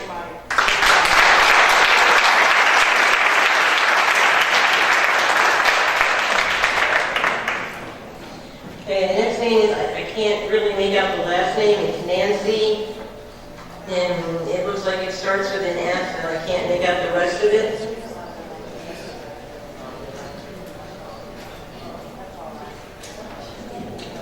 Good evening, I'm Nancy Harris. I'm also a graduate of Trenton Central High School, a graduate of Cal Robbins School and GU2. There's a reason that people want to say that the A building, at least, is a beautiful, inspirational building. It is large enough to handle future generations. The building is already built and built for and by Trentonians. They're not going to be able to build a building as attractive and majestic as this. I noticed that they didn't show the front of the building on the blueprints. The neighbors paid money for their houses so they could be near this building and are familiar with it. The neighbors can feel the tension because the feeling that they were generated, that the A building, they were in essence promised that the A building would be there at least. Now it feels that the rug has been pulled out from the community. The students. Now it feels.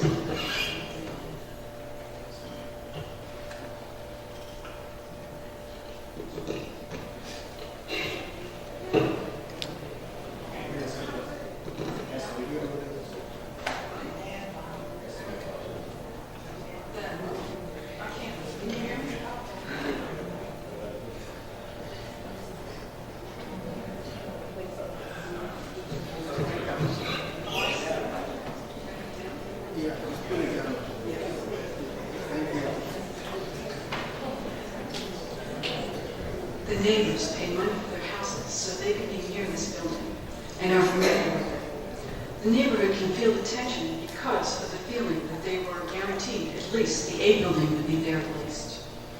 Now it feels as if the rug has been pulled out from the community. The students only see the outside of the building when they're entering, but the community sees it 24/7.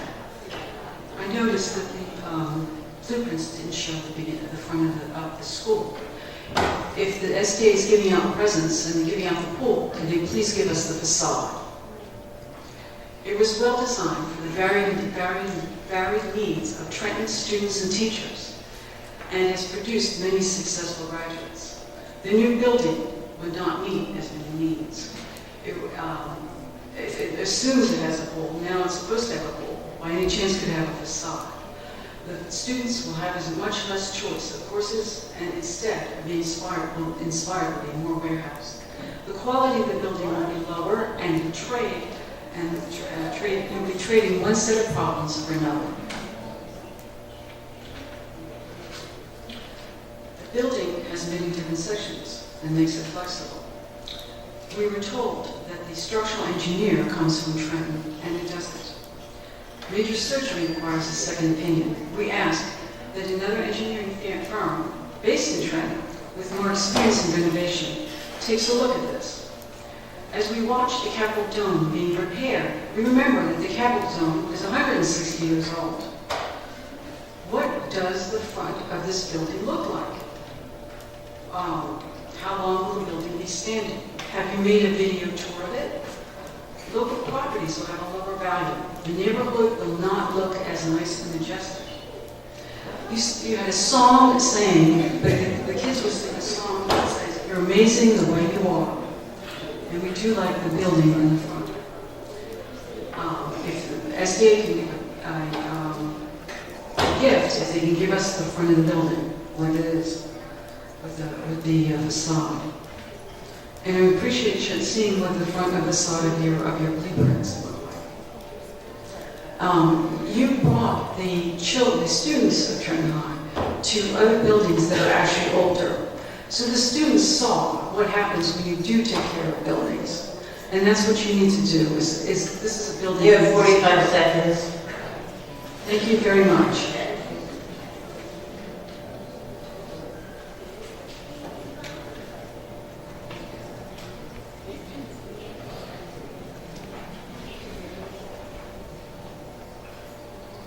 Next is Ron Stanislas.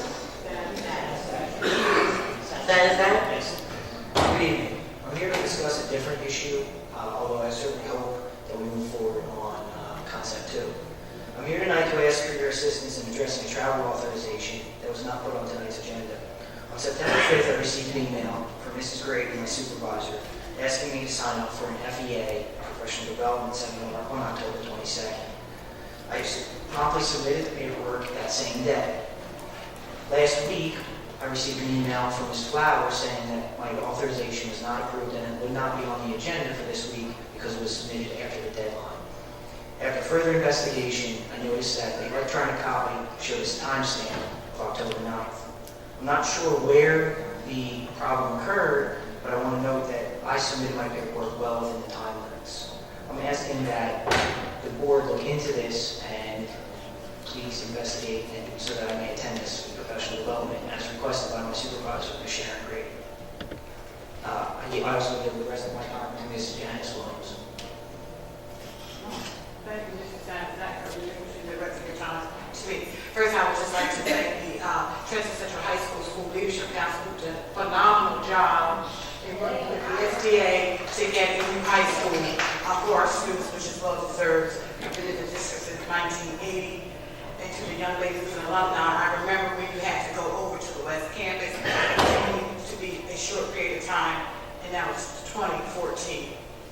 I'm here tonight as a taxpayer speaking because on last year, I remember we spent $2 million+ fixing the high school auditorium floor because it was what the company said structurally it could be repaired.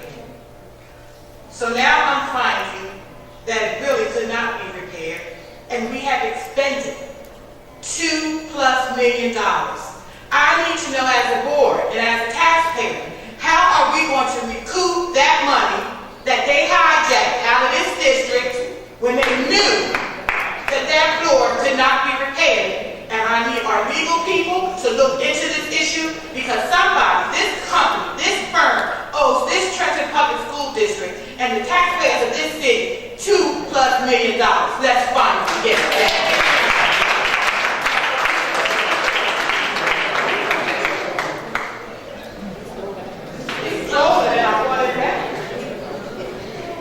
Next is Frank Barris.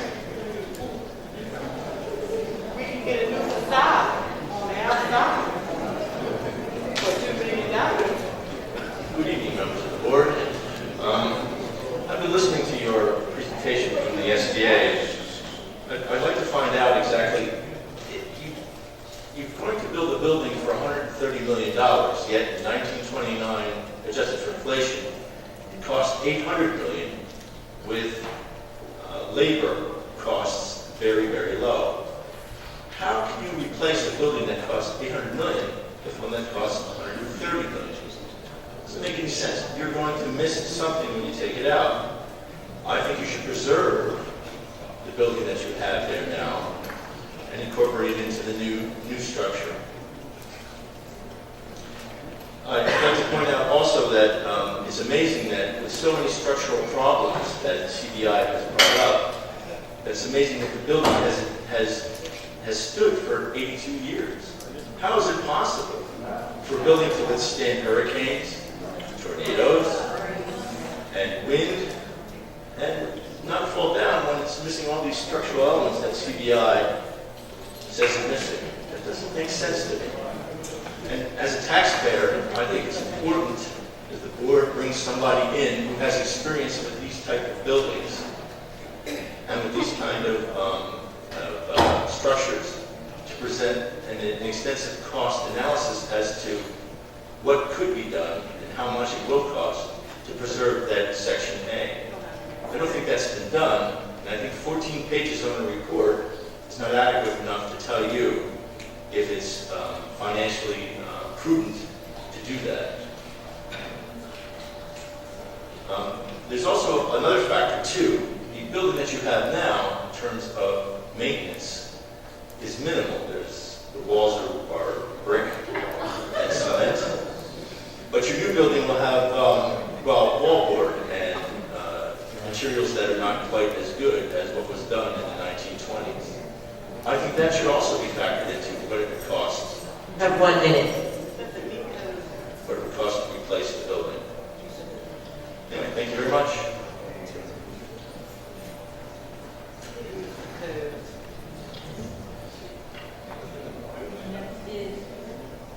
Next is Antoinette Mulner Gordon. You have 3 minutes. Good evening. Thank you for the opportunity. My name is Antoinette Mulner Gordon. I'm a science teacher at the Chambers campus. I'm a native Trentonian. I attended high school at Trenton High. I went to college locally at the College of New Jersey, and I worked for several years in issues of environmental justice around the country before returning back to Trenton with a specific intention of working to support science education in my own hometown.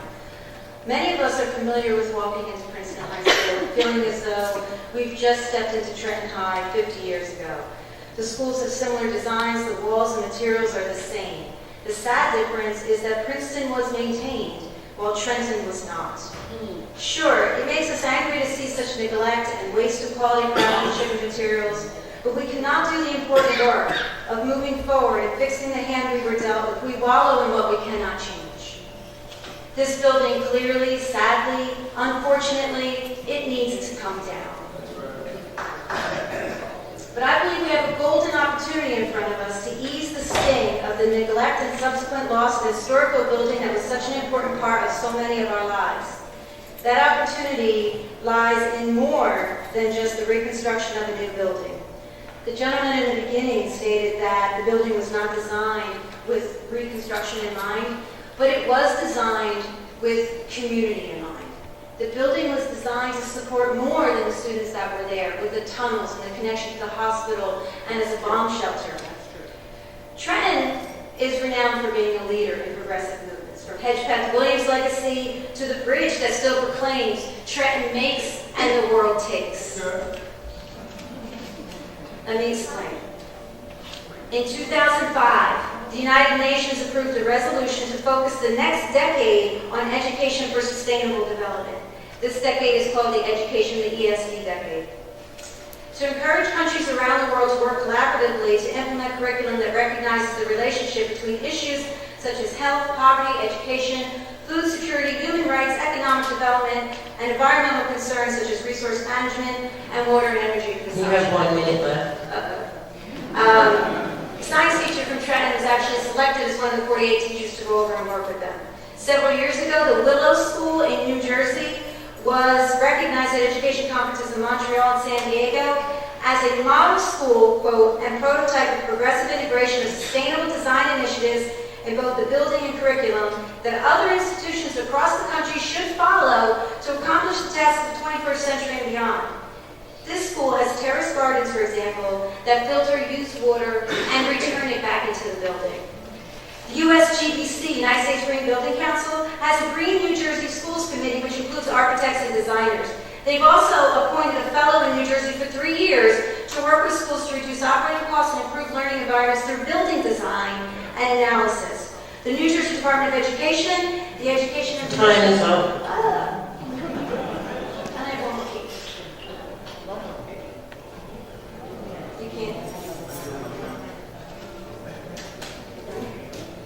All right, everybody. Thank you.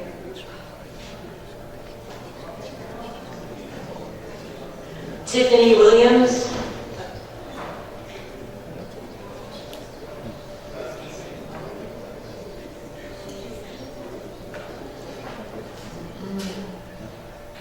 Darren Green.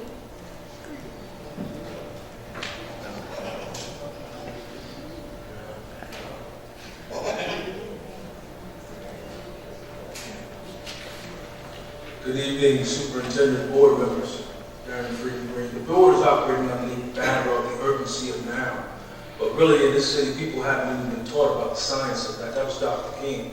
And he actually was talking about the fierce urgency of now and the war that was going on in Vietnam. We have a war going on in this city. There's a war against the public school system. The money's being snatched and children are being placed in condemned buildings. And we're having more conversations about a building that clearly the people who are looking to build it don't even want to play in it. There were no conversations or meetings, and I'm politically tied in about the old courthouse. They simply went down the hill and allocated millions for a new courthouse.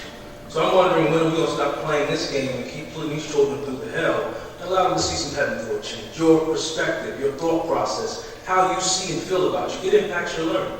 It impacts your mindset. And these children need to go into a new school building. We need a new mentality in this community. We're struggling with it. Yesterday, there were 2 people shot in broad daylight downtown. And this morning, not a word was said. There are libraries that remain closed in this city, and our children struggle with reading. And there are 1,200 students in this district. And nobody's saying anything about the lack of parental engagement down here. We have monumental work to do.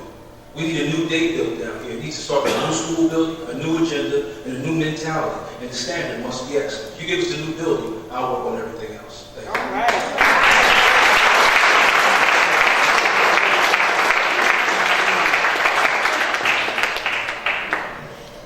Okay, next will be the superintendent's remarks. Good evening, board members, members of the public. We heard tonight a presentation from the SDA. We've heard many of our speakers on both sides of the issue, and I'm glad that we were able to hear a current student. I wish we would have heard more. Yes. Because this is not about the adult issues in the room. That's right. This is about what our students deserve, need, and have long waited for. We can debate all night long about the pros and the cons of preserving certain aspects, looking at other aspects, bringing in another architectural or structural design firm, who I believe the firm that was here was very reputable and had a background and knowledge in doing their due diligence. We could continue to bring in more and more firms while we as adults go home to our nice homes, and none of us would live in the conditions that we're expecting our students to live. None of us will continue to ask our landlord, or if we owned a home, we would not take efforts to fix the homes that we live in. We would not do that.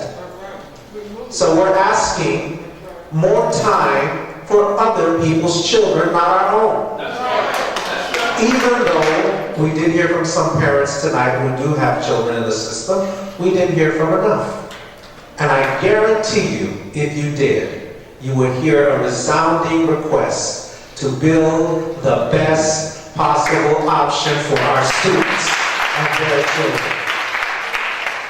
I appreciate the efforts publicly of the STA in looking at all of the options.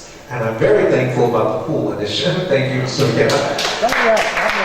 But the time has come, as it's been said many times, and on the banner of the urgency of now. In that same quote it says, and it talks to the point that sometimes we can be too late. We're well over late on this. Let's not continue to be late, and I urge the board to please vote to build a new high school.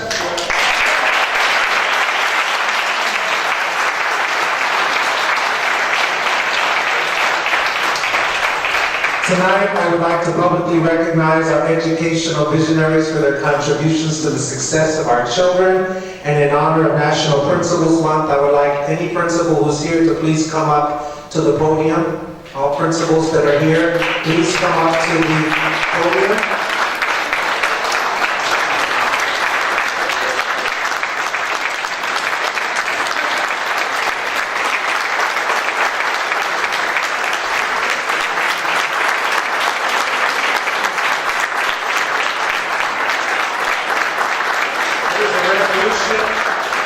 There's a resolution on our agenda tonight that I put forward recognizing the month of October as National Principals Month. This is in conjunction with the National Association of Secondary School Principals and the National Association of Elementary School Principals. It is item E on the agenda. I will not read the full resolution, but I would ask those of you to please look at it.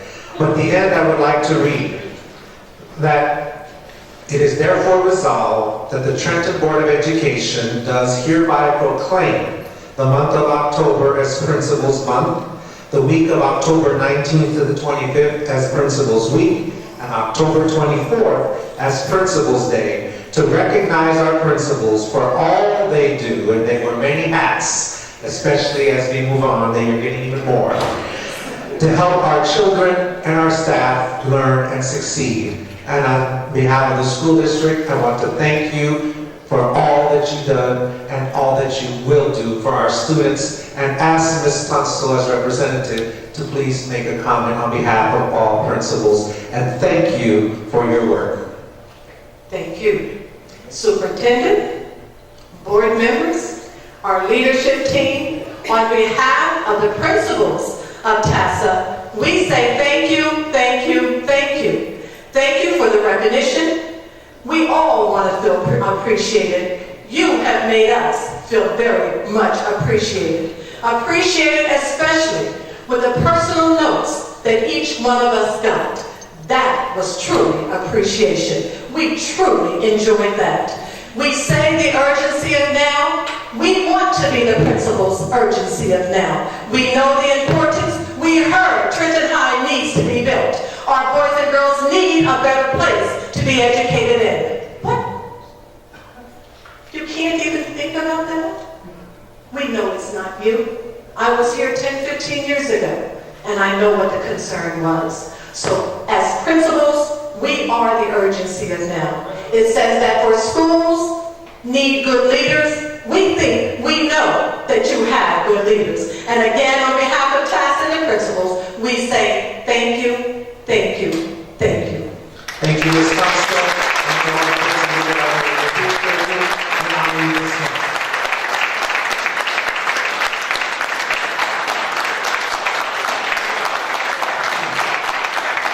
October 25th, our Midland High School Combined Marching Band will be performing at our homecoming celebration, and if you're here and able to go and support them, we certainly hope that you can do that. We're very, very excited, and I'm very pleased about all of the positive arts programs that we are bringing back into the district. We will now, as of February, have our very first elementary school's symphony orchestra that will be beginning at Grant Elementary because of a VH1 grant.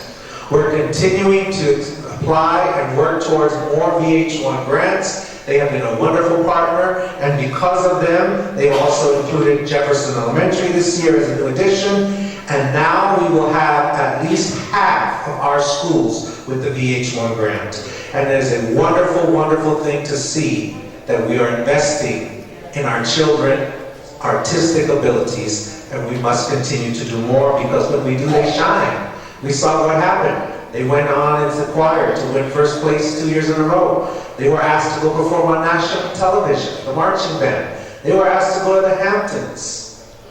The Hamptons, where many of us have never been, to perform because of their wonderful, wonderful artistic abilities. And that is just the beginning, because we've only begun to invest. As they said about the building, when you build it, they will come. If you invest in our children, they will blossom. Also, we have just a few reminders for the public to know that we do have a Parents Roundtable coming up next week, meeting the needs of our children. That will be focused on special education. It takes place here in the board meeting beginning at 4 o'clock. We're also very honored and pleased that the district is holding its first annual Proud to Be Bilingual program. This will be honoring the students who are exiting the ESL bilingual program. The ceremony will be held in celebration of our students' achievement in that they have obtained the required scores in the annual access test to become truly bilingual. And that means being fluent in English and in Spanish, despite what you hear. This test is very, very important, and our English language learners have achieved this, and we want to celebrate them by having our first annual celebration. We are very proud that our students are demonstrating English proficiency in listening, speaking, reading, and writing at their grade level, and this will be the celebration of those that have attained that. The program will be held on Thursday, October 23rd at 5:30 at Grace Dunn Middle School in the auditorium. So we hope that you can come out and celebrate. And to my friends that are here in the media, please come and highlight our students in here. We really want positive stories about them, and this is a huge accomplishment. One final announcement, and then I'll be inviting someone to come up and introduce someone. I was very pleased. I received a phone call last week from the New Jersey School Board Association that they chose our district as the one district in the state to be receiving an award that we will be given at the New Jersey School Board Association. They are awarding us $67,000 worth of a 21st century classroom, furniture, and all kinds of technology that we can use in our school. They had one school district they could choose and one classroom, the New Jersey School Boards, and they have chosen us because of the work that, and actually some of what they read about in terms of the progress being made with our high schools, as well as some of the positive stories. So thank you to the media, because you have given us a few more positive stories and not lately. And so we appreciate that, and we thank the New Jersey School Boards for this accomplishment and this honor of $67,000 in the area of a new 21st century classroom. And I know the principals are asking, whose school that's going to be at? Well, that will be determined later. And to close out my remarks, I will now invite Mr. Glenn Forney from the Department of Education, who has an announcement to make, and then board members of this portion, if you do have any comments or questions for Mr. Forney, because I think after this he will be leaving. Good evening. Thank you for having me. There's a lot of new faces since I came and addressed the board several years ago. I'm here tonight on behalf of Acting Commissioner Hespy to reinforce his commitment to improving and assisting the Trenton School District as it moves forward. I am the Director of the Office of the State Monitors, and I would like to introduce Mike Livingood, who's over here, as your new monitor. Mike has been an elementary and middle school principal for over 17 years. He's been superintendent of the Maple Shade School District for 6 years, and he served as superintendent of the Delanco School District for 3 years. Mike has a lot of experience. He's going to be a huge asset in helping the district move forward, and I hope you welcome him. Mike will replace Dr. Richens, who I would like to remind everybody was here on a substitute basis. Dr. Richens was filling in while Emily Capella left earlier in the year, and we were searching for a very comfortable person that would fit with the district. We think we have found a very good person in Mike, and I hope you welcome him. It's anticipated that he'll be here on an average between 2 and 3 days a week. Mike will alternate those days in accordance with what's going on, and he also serves as a monitor in the Elmer School District, which is way down south, I believe, in Camden County. And he'll be there occasionally as well. A copy of his contract and his resume were delivered to Dr. Duran, and it's on file at the business office. And thank you. Yes. Usually I have my teacher voice, so that's okay. Usually it goes okay. I'm wondering why you have a new monitor at all, because I will read you from the letter, December 20th, 2013, directed to Mr. Duran and the then board president. It comments on our positive developments, our financial house is in order, and it says specifically it is now appropriate to begin a process that is expected to terminate the placement of a state monitor. And I've reviewed the plan prepared by blah, blah, blah, blah. As a result, I am reappointing Emily Capella as the state monitor, but reducing her assignment from full to part-time for the period commencing January 1st, 2014 until June 30th, 2014, which has passed. At that time, I will reevaluate the progress of the district. It is my expectation, assuming that present trends continue, which in fact they have, that I will be in a position to terminate the placement altogether at the end of this interim period. Emily Capella will blah, blah, blah, blah, blah. Much as we've loved having our monitors, why do we need one now? The commissioners has decided that he wants to keep a monitor in the district at this time. I believe the letter you're reading was signed by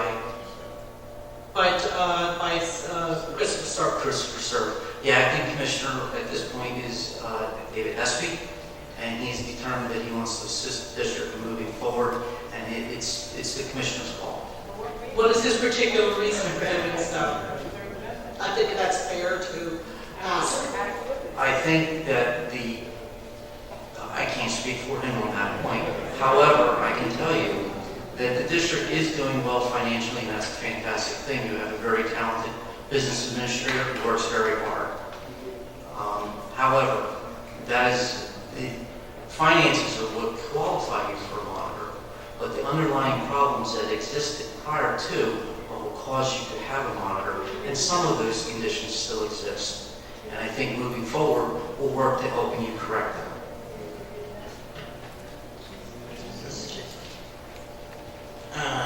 Mr. Forney, I'm reviewing some materials because this is something that was on our discussion we're going to talk about in executive session.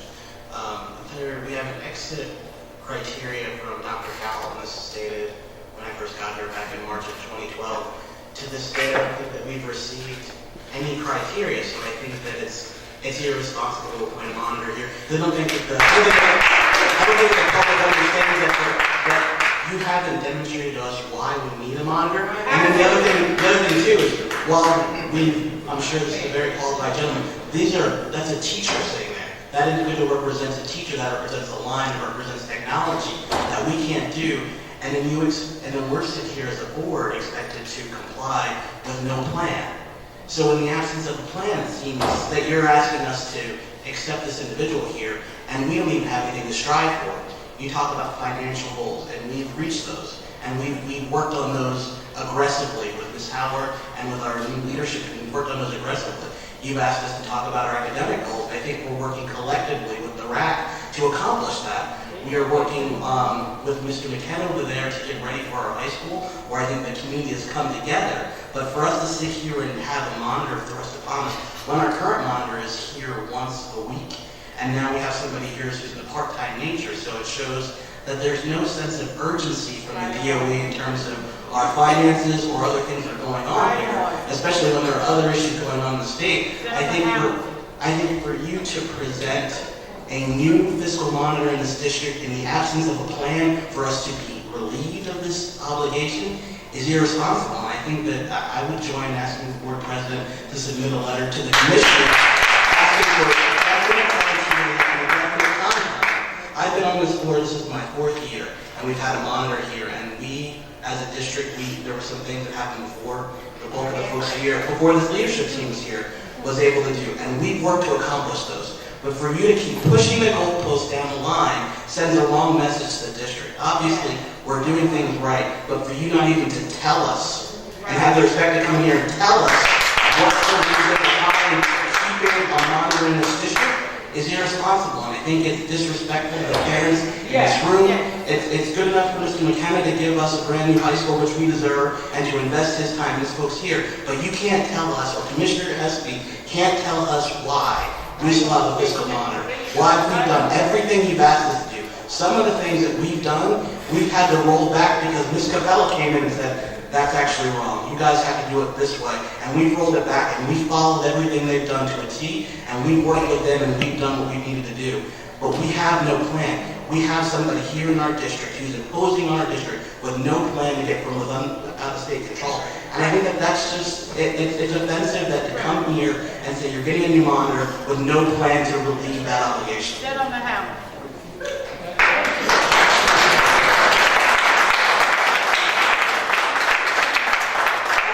Madam President and Superintendent as Board Counsel, Mr. Forney, I have a great deal of respect of you and your position and Commissioner Hespy. However, you've left me a quandary as a board attorney in terms of what are the underlying causes and legality for keeping a monitor here. The statute is most clear, 1887-55, which outlines 8 specific reasons for having a state monitor, which all deal with the issues of fiscal responsibility. And this district has had clean audits for 3-4 years straight. And so We worked with you, we worked with every monitor that you have presented to us, and yet the state has not met its mandate to make sure that we understand the criteria. Where is the exit plan? It becomes a further inquiry for me, and it leaves me in a quandary as to why would each monitor, beginning with Mark Howell, it was always done on a 6-month basis. But yet, with this current monitor, and all due respect to him, you've now given us a contract for a whole year. That's never happened before. And I'm further confused because within your contract, it states that shall provide oversight of the Trenton District until the commissioner determines that all remedial actions required have been implemented. We've had report after report after report that says the district has moved forward with remedial actions. And then it says, or until such earlier time that the commissioner so determines consistent with the law. I am not clear, sir, in all due respect, that having a state monitor at this time is consistent with the law. It would appear that the city of Hamilton needs a monitor because they haven't been consistent with the law. You know, it takes me back to Plessy versus Ferguson, where it would appear that we have to have separate but equal here in Trenton, but it's never equal for us, sir.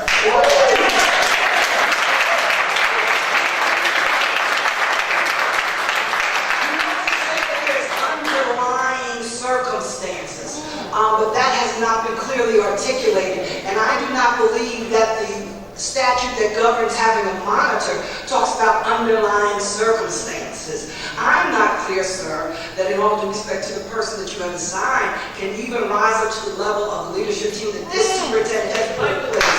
This superintendent has brought into this district someone who served high-flying districts, who has both her JD and her EDD, and was the chief innovative officer out of Seattle, Washington. You haven't brought us that caliber of individual.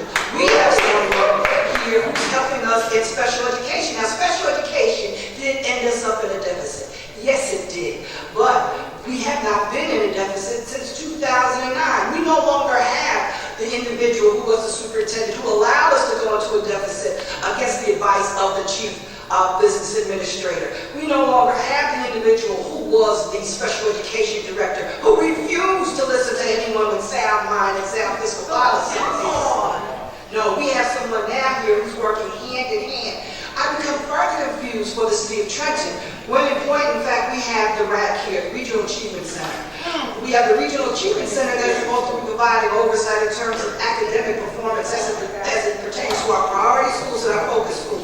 We have a county executive superintendent which provides oversight in terms of both fiscal and in terms of school operations. You have CUSAC, which gives you certain things, but you're not saying that it's because of CUSAC that we have a state monitor here, nor does CUSAC provide for a state monitor, but does give Commissioner Hesby the opportunity to redirect certain things. But we have been following directions that we have been given from the state.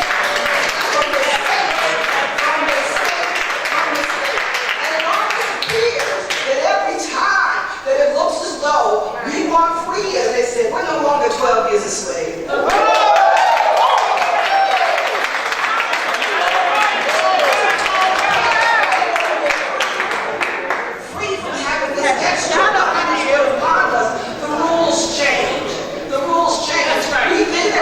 To the fourth quarter, but then we say, no, we're not playing basketball, we're playing soccer.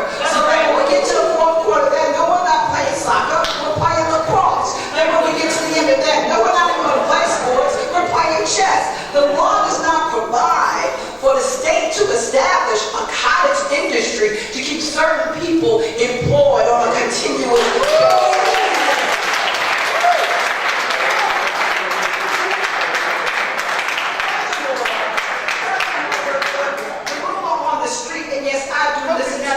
I came from the streets, my mama came from the streets, my daddy came from the streets, and sometimes the streets tell you the truth, and specifically that you or someone within your department of school finance is rather upset at the auditors that we have had. Interesting enough, Wilson Company was the auditor that found that we were in a deficit. Wilson Company was the one that found that we had several material findings.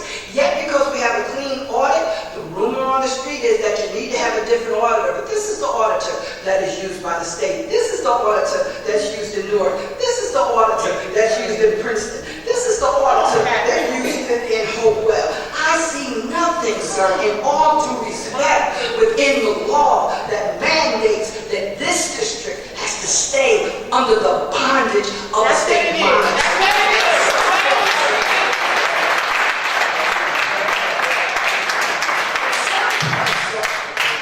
We have to say the way Fannie Lou Hamer said back in 1963, we are sick and tired of it. And this district, under this superintendent, under this Board of Education, under our new current leadership at City Hall, under our leadership sitting there, or as our chief school administrators and our school leadership team, we are taking the necessary steps to put children first, sir, to make sure children are educated. And if we sit back and allow money to be drained away from children into the pockets of the college industry, in all due respect, sir, enough is enough. With all respect, ma'am, my son is sitting at home waiting for me. It's not fair to my child at this point. Okay? He's sitting at home waiting for me to take him back to school to work on a project. So I wasn't prepared to have a dissertation like this. However, I welcome you to contact the commissioner. Thank you very much. And one last thing. My mother graduated from Trenton High. She ended up being a teacher. She taught first grade. She was a reading specialist. She died in 2010. She would be very proud to know that that school is being replaced. So there's a bit of Trenton in my soul as well. I was born and raised in this area. So folks, I didn't come with a pool like Mr. McKenna. I came with a monitor. I understand that. But I can honestly say, on behalf of my mother and her spirit, she'd be very happy to be blessed with knowing that you have an opportunity to do something really fantastic here with the new high school. So, sir, in all due respect, sir, I'm the parent of 2 proud graduates from Trenton High School. With that, I would like to say thank you and good evening, because I am going to go take my son back to school to do a project. You work for us. Thank you. Hey, this now, everybody. You gotta listen to whether you want to or not. You think about that pay, that was good. Okay, nasty. Run away now. Right, run. This is not a presentation. That's right. I'm trying. Okay, can we have some quiet, please? It's time for board member comments. That was rude. Unprofessional. We're taxpayers, we're paying his salary. What? They better get it right. At Morehouse College, we used to say enough said, and after what Ms. Small Johnson said, I think that's enough said on that. And it's more important, not more important, but just as important that we deal with our high school construction and new construction. And there's a couple of things in terms of principles that I think are very important that were addressed here tonight. One is about character, one is about scholarship, one is about perseverance, and one is about uplift. And I think I've heard all of that tonight. One from Freddie Green from the community, Mike Goodwin talked about legacy, Hope Grant talked about leadership, our students, current and graduates, talked about the future of our high school, and a librarian who is here, still here, talked about our history. And so I want to talk a little bit about 1960 and civil rights, not really to talk about it, but just mention it. Is that now we're talking about student rights.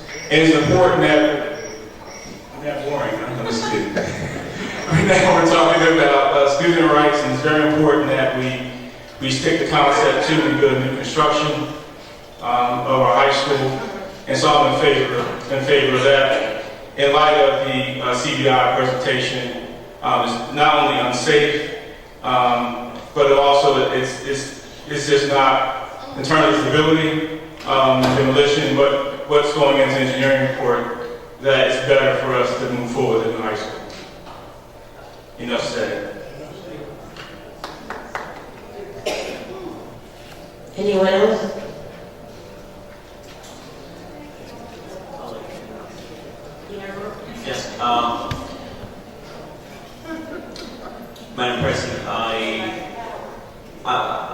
I'm sorry, I just cannot believe what I just witnessed, and I want to say to everyone that I don't work for the state, but I apologize on behalf of the state because we all make sacrifices to be here, and we got to respect that. So, going back to the school subject, I believe 100% that we need a brand new school. But as a board, it is our job to ensure that this high school is built perfectly. And what I heard today from the engineers and from Mr. McKenna, I think we have to just pay a very, very close attention during this process. Moving forward, we want to make sure that we have contractors being hired here from the city. We have to make sure that this money that is going to be used for the reconstruction is used wisely. So I would urge the board that whatever the decision that we make tonight, that we take emphasis on that. Thank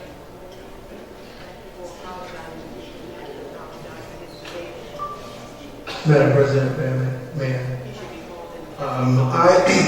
this is my second meeting as a part of this body, and a lot of times I just want to sit back and learn and watch and see what's happening before I say anything. But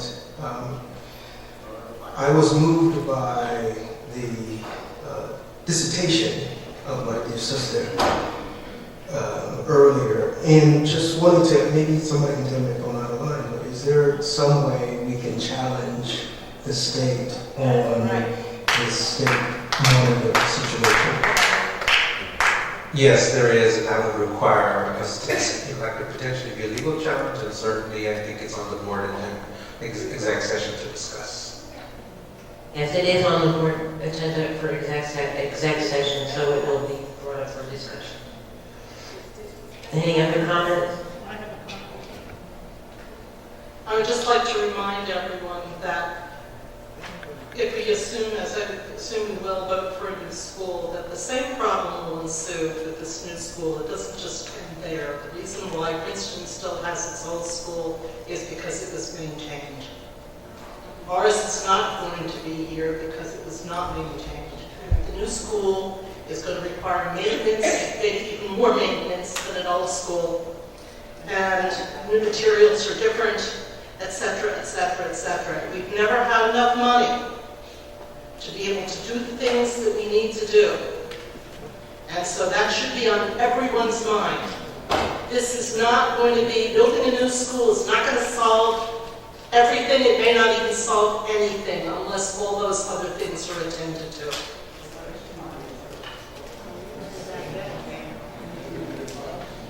I just want to take a quick second not to thank Mr. McKenna for the pool, but to thank him for the time. I think that in terms of his approach to the district, in terms of coming here and meeting with members of the public, staying late, coming to community meetings, making himself available, making his staff available, I think right there you saw the difference in terms of state departments, and it bothers me.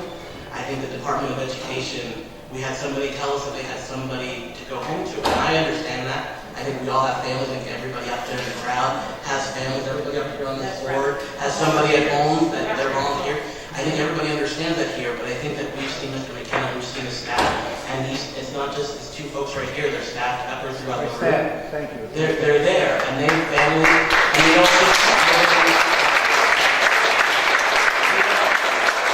just live in the general area. They're here to come here because they recognize that that's their role as employees of the state, and that's what their commitment to this district is. I'm still a little bit frustrated at this last exchange. I think that receiving, I think that it shows just a different level between how the SDA and how the DOE interacts with this district, and I think that that's sad for me. I think that it should be the same thing. I think that maybe Mr. McKenna is setting a model for the way that he has his department interact with us. And I hope that under Acting Commissioner Heskey, that changes with this district, and we can see that same level here. Because I think that that's really frustrating, because I think that you can say that on this district, we've been willing partners, and I think that we are willing partners with the DOE, but in this whole exchange here, to have an announcement like that, and I think that the expectation from the board members up here was that we've done everything, you know, anything you've asked. You say jump, you say how high, you say do whatever we want, and do whatever we want, and to get an announcement like that kind of took the wind out of me, especially on a night like tonight when we're moving forward as a district to say, hey, we're making a decision to move forward on a brand new high school. Oh, by the way, you still have a state monitor here. Right. And it's like, well, what do we do? Well, I can't tell you what you did, but you haven't done enough, and you get your new school, but the state's looking at you, babysitting you, and they can't tell us why, and it's frustrating. So to Mr. McKenna and the SBA, we appreciate this collaboration, and we hope that moving forward with the DOE, that changes, because that is really frustrating, especially, I think it means even more, especially on a night like tonight when we're really moving forward with our high school. And also, just one more point. I think also, from the very beginning, when we first started our meeting, right, we had singing and a joyful noise, and it uplifted my spirit when the kids were here. I felt very good about our board meeting. I felt very good about what we're going to do tonight in terms of our high school, even before the presentation. So I think we leave here tonight with that uplifting spirit. I'm sure all of you were here when the choir was here, when the students were singing. And that uplifting spirit that we had in my spirit, I'm sure it was in yours. I felt good, and I think we leave this meeting feeling good about our high school and feeling good that we'll fight. We will fight, we will fight, we will not give up, we will continue to fight.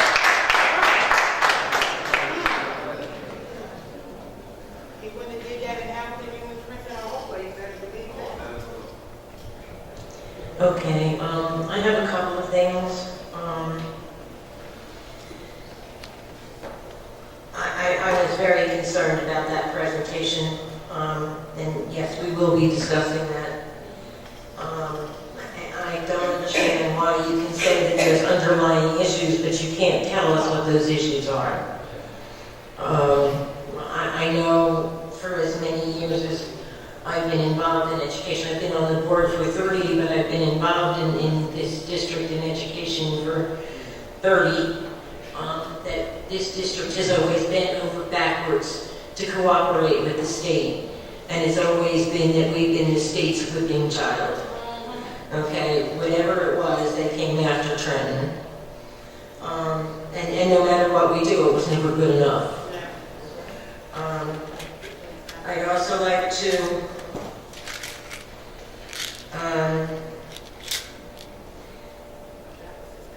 say congratulations to the principals for Principal Month. Is that right? Is that what it is? Principals Month.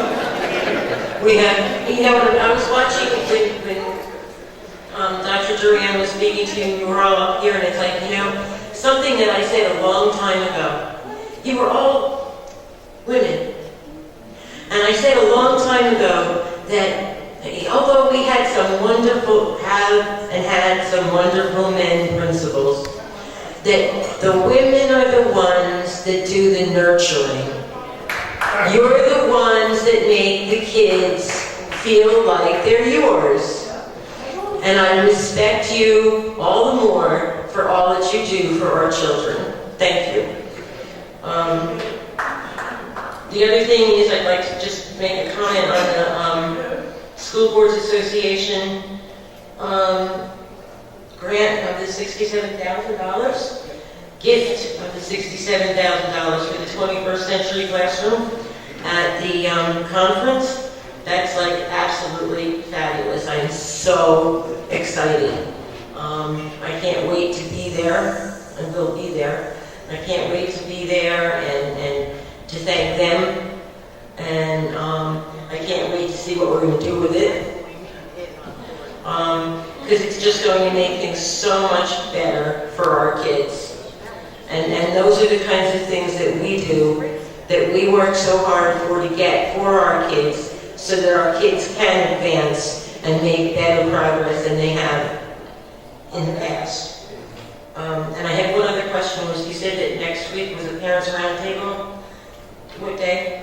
Wednesday. Wednesday. Okay, and it was at 4 o'clock. Okay. I think that's all I have for right now. Okay, Madam President, we'll move on to our second presentation tonight. Ms. Malva Johnson will be presenting.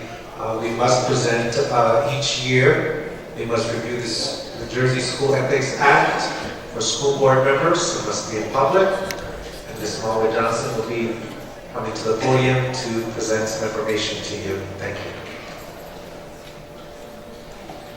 And like the principals wear many hats, Ms. Malva Johnson has quite a few as well. So this is her hat as our legal counsel. Good evening, Madam President, Superintendent, board members, and public. It is our statutory responsibility to review the New Jersey School Ethics Act and the Code of Conduct for school board members. The objectives tonight is to provide the Trenton Board of Education members with an overview of the New Jersey School Ethics Act and the Code of Conduct, and to meet the board's annual ethics training requirements under NJ 6A 32-3.2. We provided you a copy of this presentation in your packet, so I want to be able to hit some highlights because reading is fundamental and all of you are quite brilliant. I don't want to read to you. But under the Code of Ethics, there are specific things that you must, quote unquote, swear an allegiance to. Ms. Jane Howard, as the board secretary, will be providing you the Code of Ethics that you must sign off on pursuant to CUSAC. So in it you uphold, that you claim that you will uphold and enforce all the laws, that you'll make decisions that's in the best welfare of the children. And I want to commend the board because you have been making decisions that are in the best interest of our children, regardless that will meet their individual needs, regardless of their ability, race, creed, sex, or social standings. The Code of Ethics also requires that you will combine your board action to policy-making, planning, and appraisal, and that you'll help frame policy and plans only after the board has consulted with those who will be affected by them. This is a key issue for all boards across the state of New Jersey, but you are indeed policymakers, and you meet with administration, various committees to have input before policies and plans are put in place. Under the Code of Ethics, you make an affirmation that you will carry out your responsibility not to administer the schools, not to administer the district. We've just recognized tonight our wonderful principals, and we do have some wonderful male principals too. We don't want to be accused of gender bias. That's right. So we want to recognize them also. But together with your fellow board members to make sure that the schools are well run, you must recognize that the authority rests with the Board of Education and not with you as an individual board member. You must, and I'd like to highlight this for boards when I do this across the state, is that you must refuse to surrender your independent judgment to special interests or partisan political groups, or to use the schools for personal gain or for the gain of friends. That particular area tends to get board members across the state in trouble when they surrender their independent judgment or when they attempt to make decisions that are to make sure this one's taken care of, that one's taken care of, third cousin twice removed taken care of. Under the Code of Ethics, confidentiality.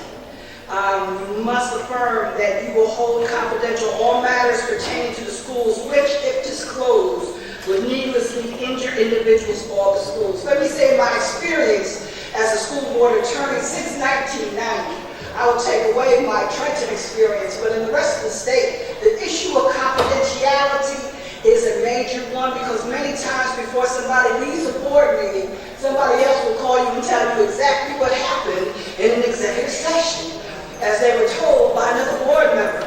I'm not saying that that is Trenton, but that has happened in other areas in the state of New Jersey. Confidentiality is important. Code of Ethics number Part H, that you will vote to appoint the best qualified personnel after consideration of the recommendation of the chief school administrator. That means that you voted up or you voted down. that you will support and protect school personnel in the proper performance of their duties, that you will refer all complaints to the chief school administrator. So you must give the superintendent of schools the opportunity to resolve any complaints that come about. And this superintendent does have a track record of making sure that any complaints that he receives, he follows up on it. If it's not resolved at the administrative level, then you can come back and raise the issue publicly. Under 18A 12-24, again, under the School Ethics Act, this is the part that also gets people in trouble. No school official or member of his immediate family shall have an interest in a business organization or engage in any business transaction or professional activity which is a substantial conflict with the proper discharge of his or her duties in the public interest. And so you can't use your position to try to secure unwarranted privileges. You cannot use your official capacity where your immediate family member or business has a business organization in which they have an interest. No school official shall act in his individual official capacity in any member where he or his member of his family has a personal involvement that is or creates some benefit to that school official or the member of his family. No school official shall undertake any employment or service, whether compensated or not, which might reasonably be expected to prejudice his independence of judgment in the exercise of his duties. And then this one talks about any political loans, contributions, etc.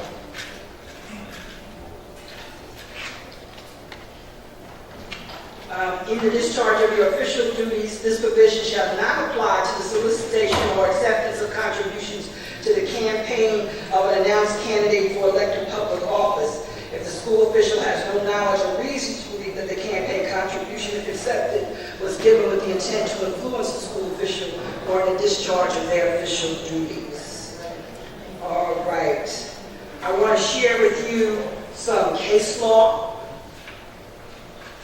to highlight some things. In the case of PFC versus Wolscott, the appellate division sent an ethics decision concerning a board's members' issuance of a rights notice back to the Commissioner of Education for further clarification. What had happened in this case is that one board member decided that he was going to issue a rights notice to the superintendent of schools without having any conversation with the rest of the board.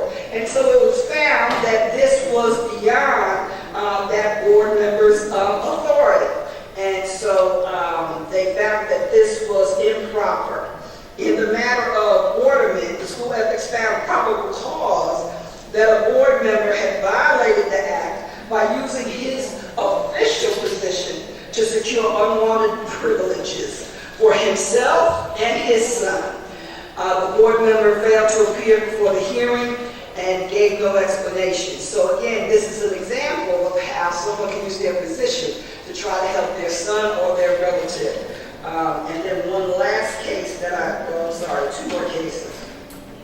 In the matter of Anthony Monteiro Jr., Elizabeth Board of Education, the School Ethics Commission determined that the respondent, the president of the Elizabeth Board of Education, violated the School Ethics Act when he voted to reappoint an auditing firm for the Elizabeth Board of Education when his business partner was a principal in that firm, and their relationship was of such significance that he should have abstained from any votes to reappoint him and any votes to pay him for services. So that was found to be a violation of the Ethics Act. In the matter of Rhonda Williams Memory of Hackensack Board of Education, the School Ethics Commission referred back to the Office of Administrative Law. The administrative law judge determined that the respondent created a justifiable impression among the public that the respondent used her official position as a board member to secure unwarranted privileges and advantage for herself, and also where the respondent had voted against the reappointment of a high school a principal that she previously had a negative history with, and we won't go into the nature of that negative history.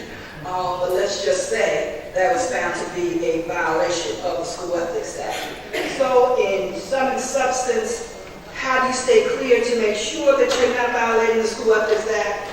Number one, you put the children's interests first. Number two, you declare right up front if there's anything that comes across the board agenda that you know that you have some sort of personal relationship that can render you be having a financial benefit from it. You have to recluse yourself from it, abstain from it, have full disclosure. You are also responsible as board members to file what's known as a Financial Disclosure Act. This has to be filed when you first become board members, and then it is due annually, I believe, in March. Failure to file your School Disclosure Act will result in one seeking your removal from the board for failure to do so. I have provided in your packets board member qualifications, board member authority. That is your 5-minute version of the School Ethics Act, but if you have any questions, I will be glad to answer them. And I'll also invite you, those of you who are attending the New Jersey School Boards Association, I will be doing a presentation on, it's called School Ethics, not Situational Ethics. So, any questions? All right, thank you very much.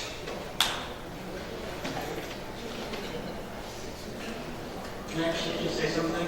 I think that's just probably the one thing that I would say, that if anything comes up amongst the members of the board, any of the other folks that I know that who are also board members, please reach out to your council. I think we've got a great one. So if there's anything where you have like a question, or you think maybe, or it's gray area, or something like that, please, we've got a great leadership team, we've got a great council, we've got great experience. So it's better to just reach out and say, hey, here's what I was thinking, and just, you know, take advantage of the brilliance we have inside the district.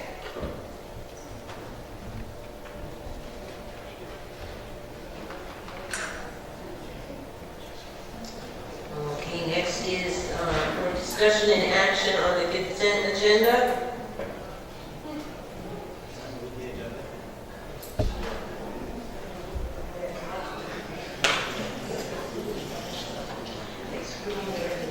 Can I move everything but high school? Yes, you can.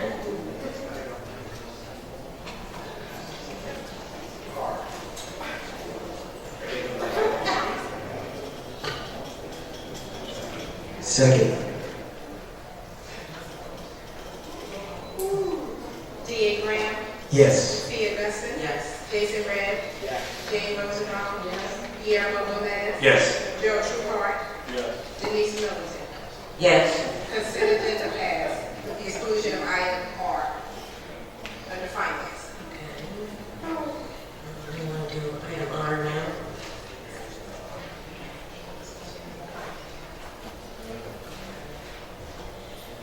Any discussion on the resolution R in reference to the high school?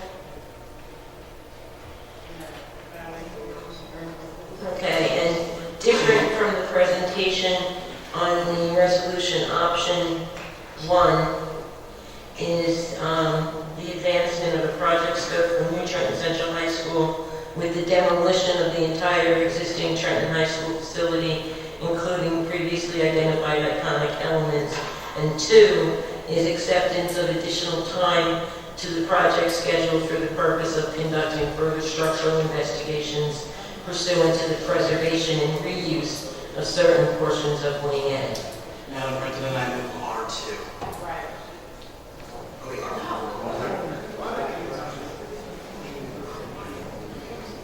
Oh, wait, R1. Second. Second.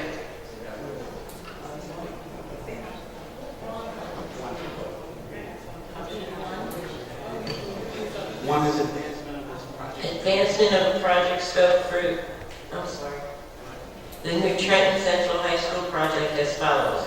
Demolition of the entire existing Trenton High School facility, including previously identified iconic elements, and construction of an entirely new Trenton Central High School facility in the location of the existing school. That's option 1. And that's been moved and seconded. Roll call. D.A. Graham. Yes. Sophia Benson. Jason Redd. Jane Rosenbaum. Yes. Guillermo Darrell Gomez, Yes. Cheryl Trueheart, Yes. Denise Melton. Yes. Option 1 passed.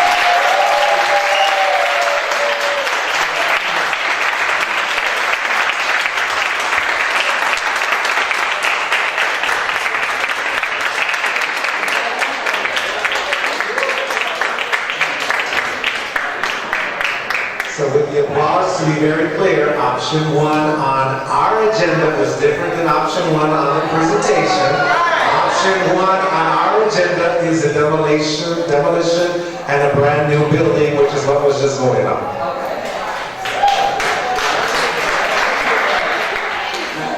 Okay, whereas,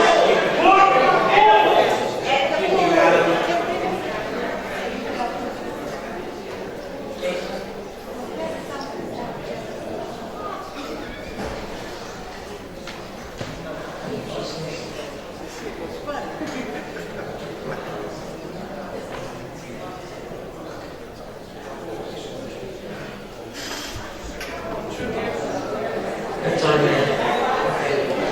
Okay. Whereas the Board of Education must discuss subjects concerning personnel matters, negotiations, and legal matters, whereas the aforesaid subjects are not appropriate subjects to be discussed in public meetings, and whereas the aforesaid subjects to be discussed are within the exemptions which are permitted to be discussed and acted upon in closed executive session pursuant to PL 1975, Chapter 231, it is therefore resolved that the aforesaid subjects shall be discussed in closed executive session by this board and administrative staff at the conclusion of the public segment of this meeting, and information pertaining thereto will be made available to the public as soon thereafter as possible, and once the reasons for non-disclosure no longer exist. Meeting adjourned. To executive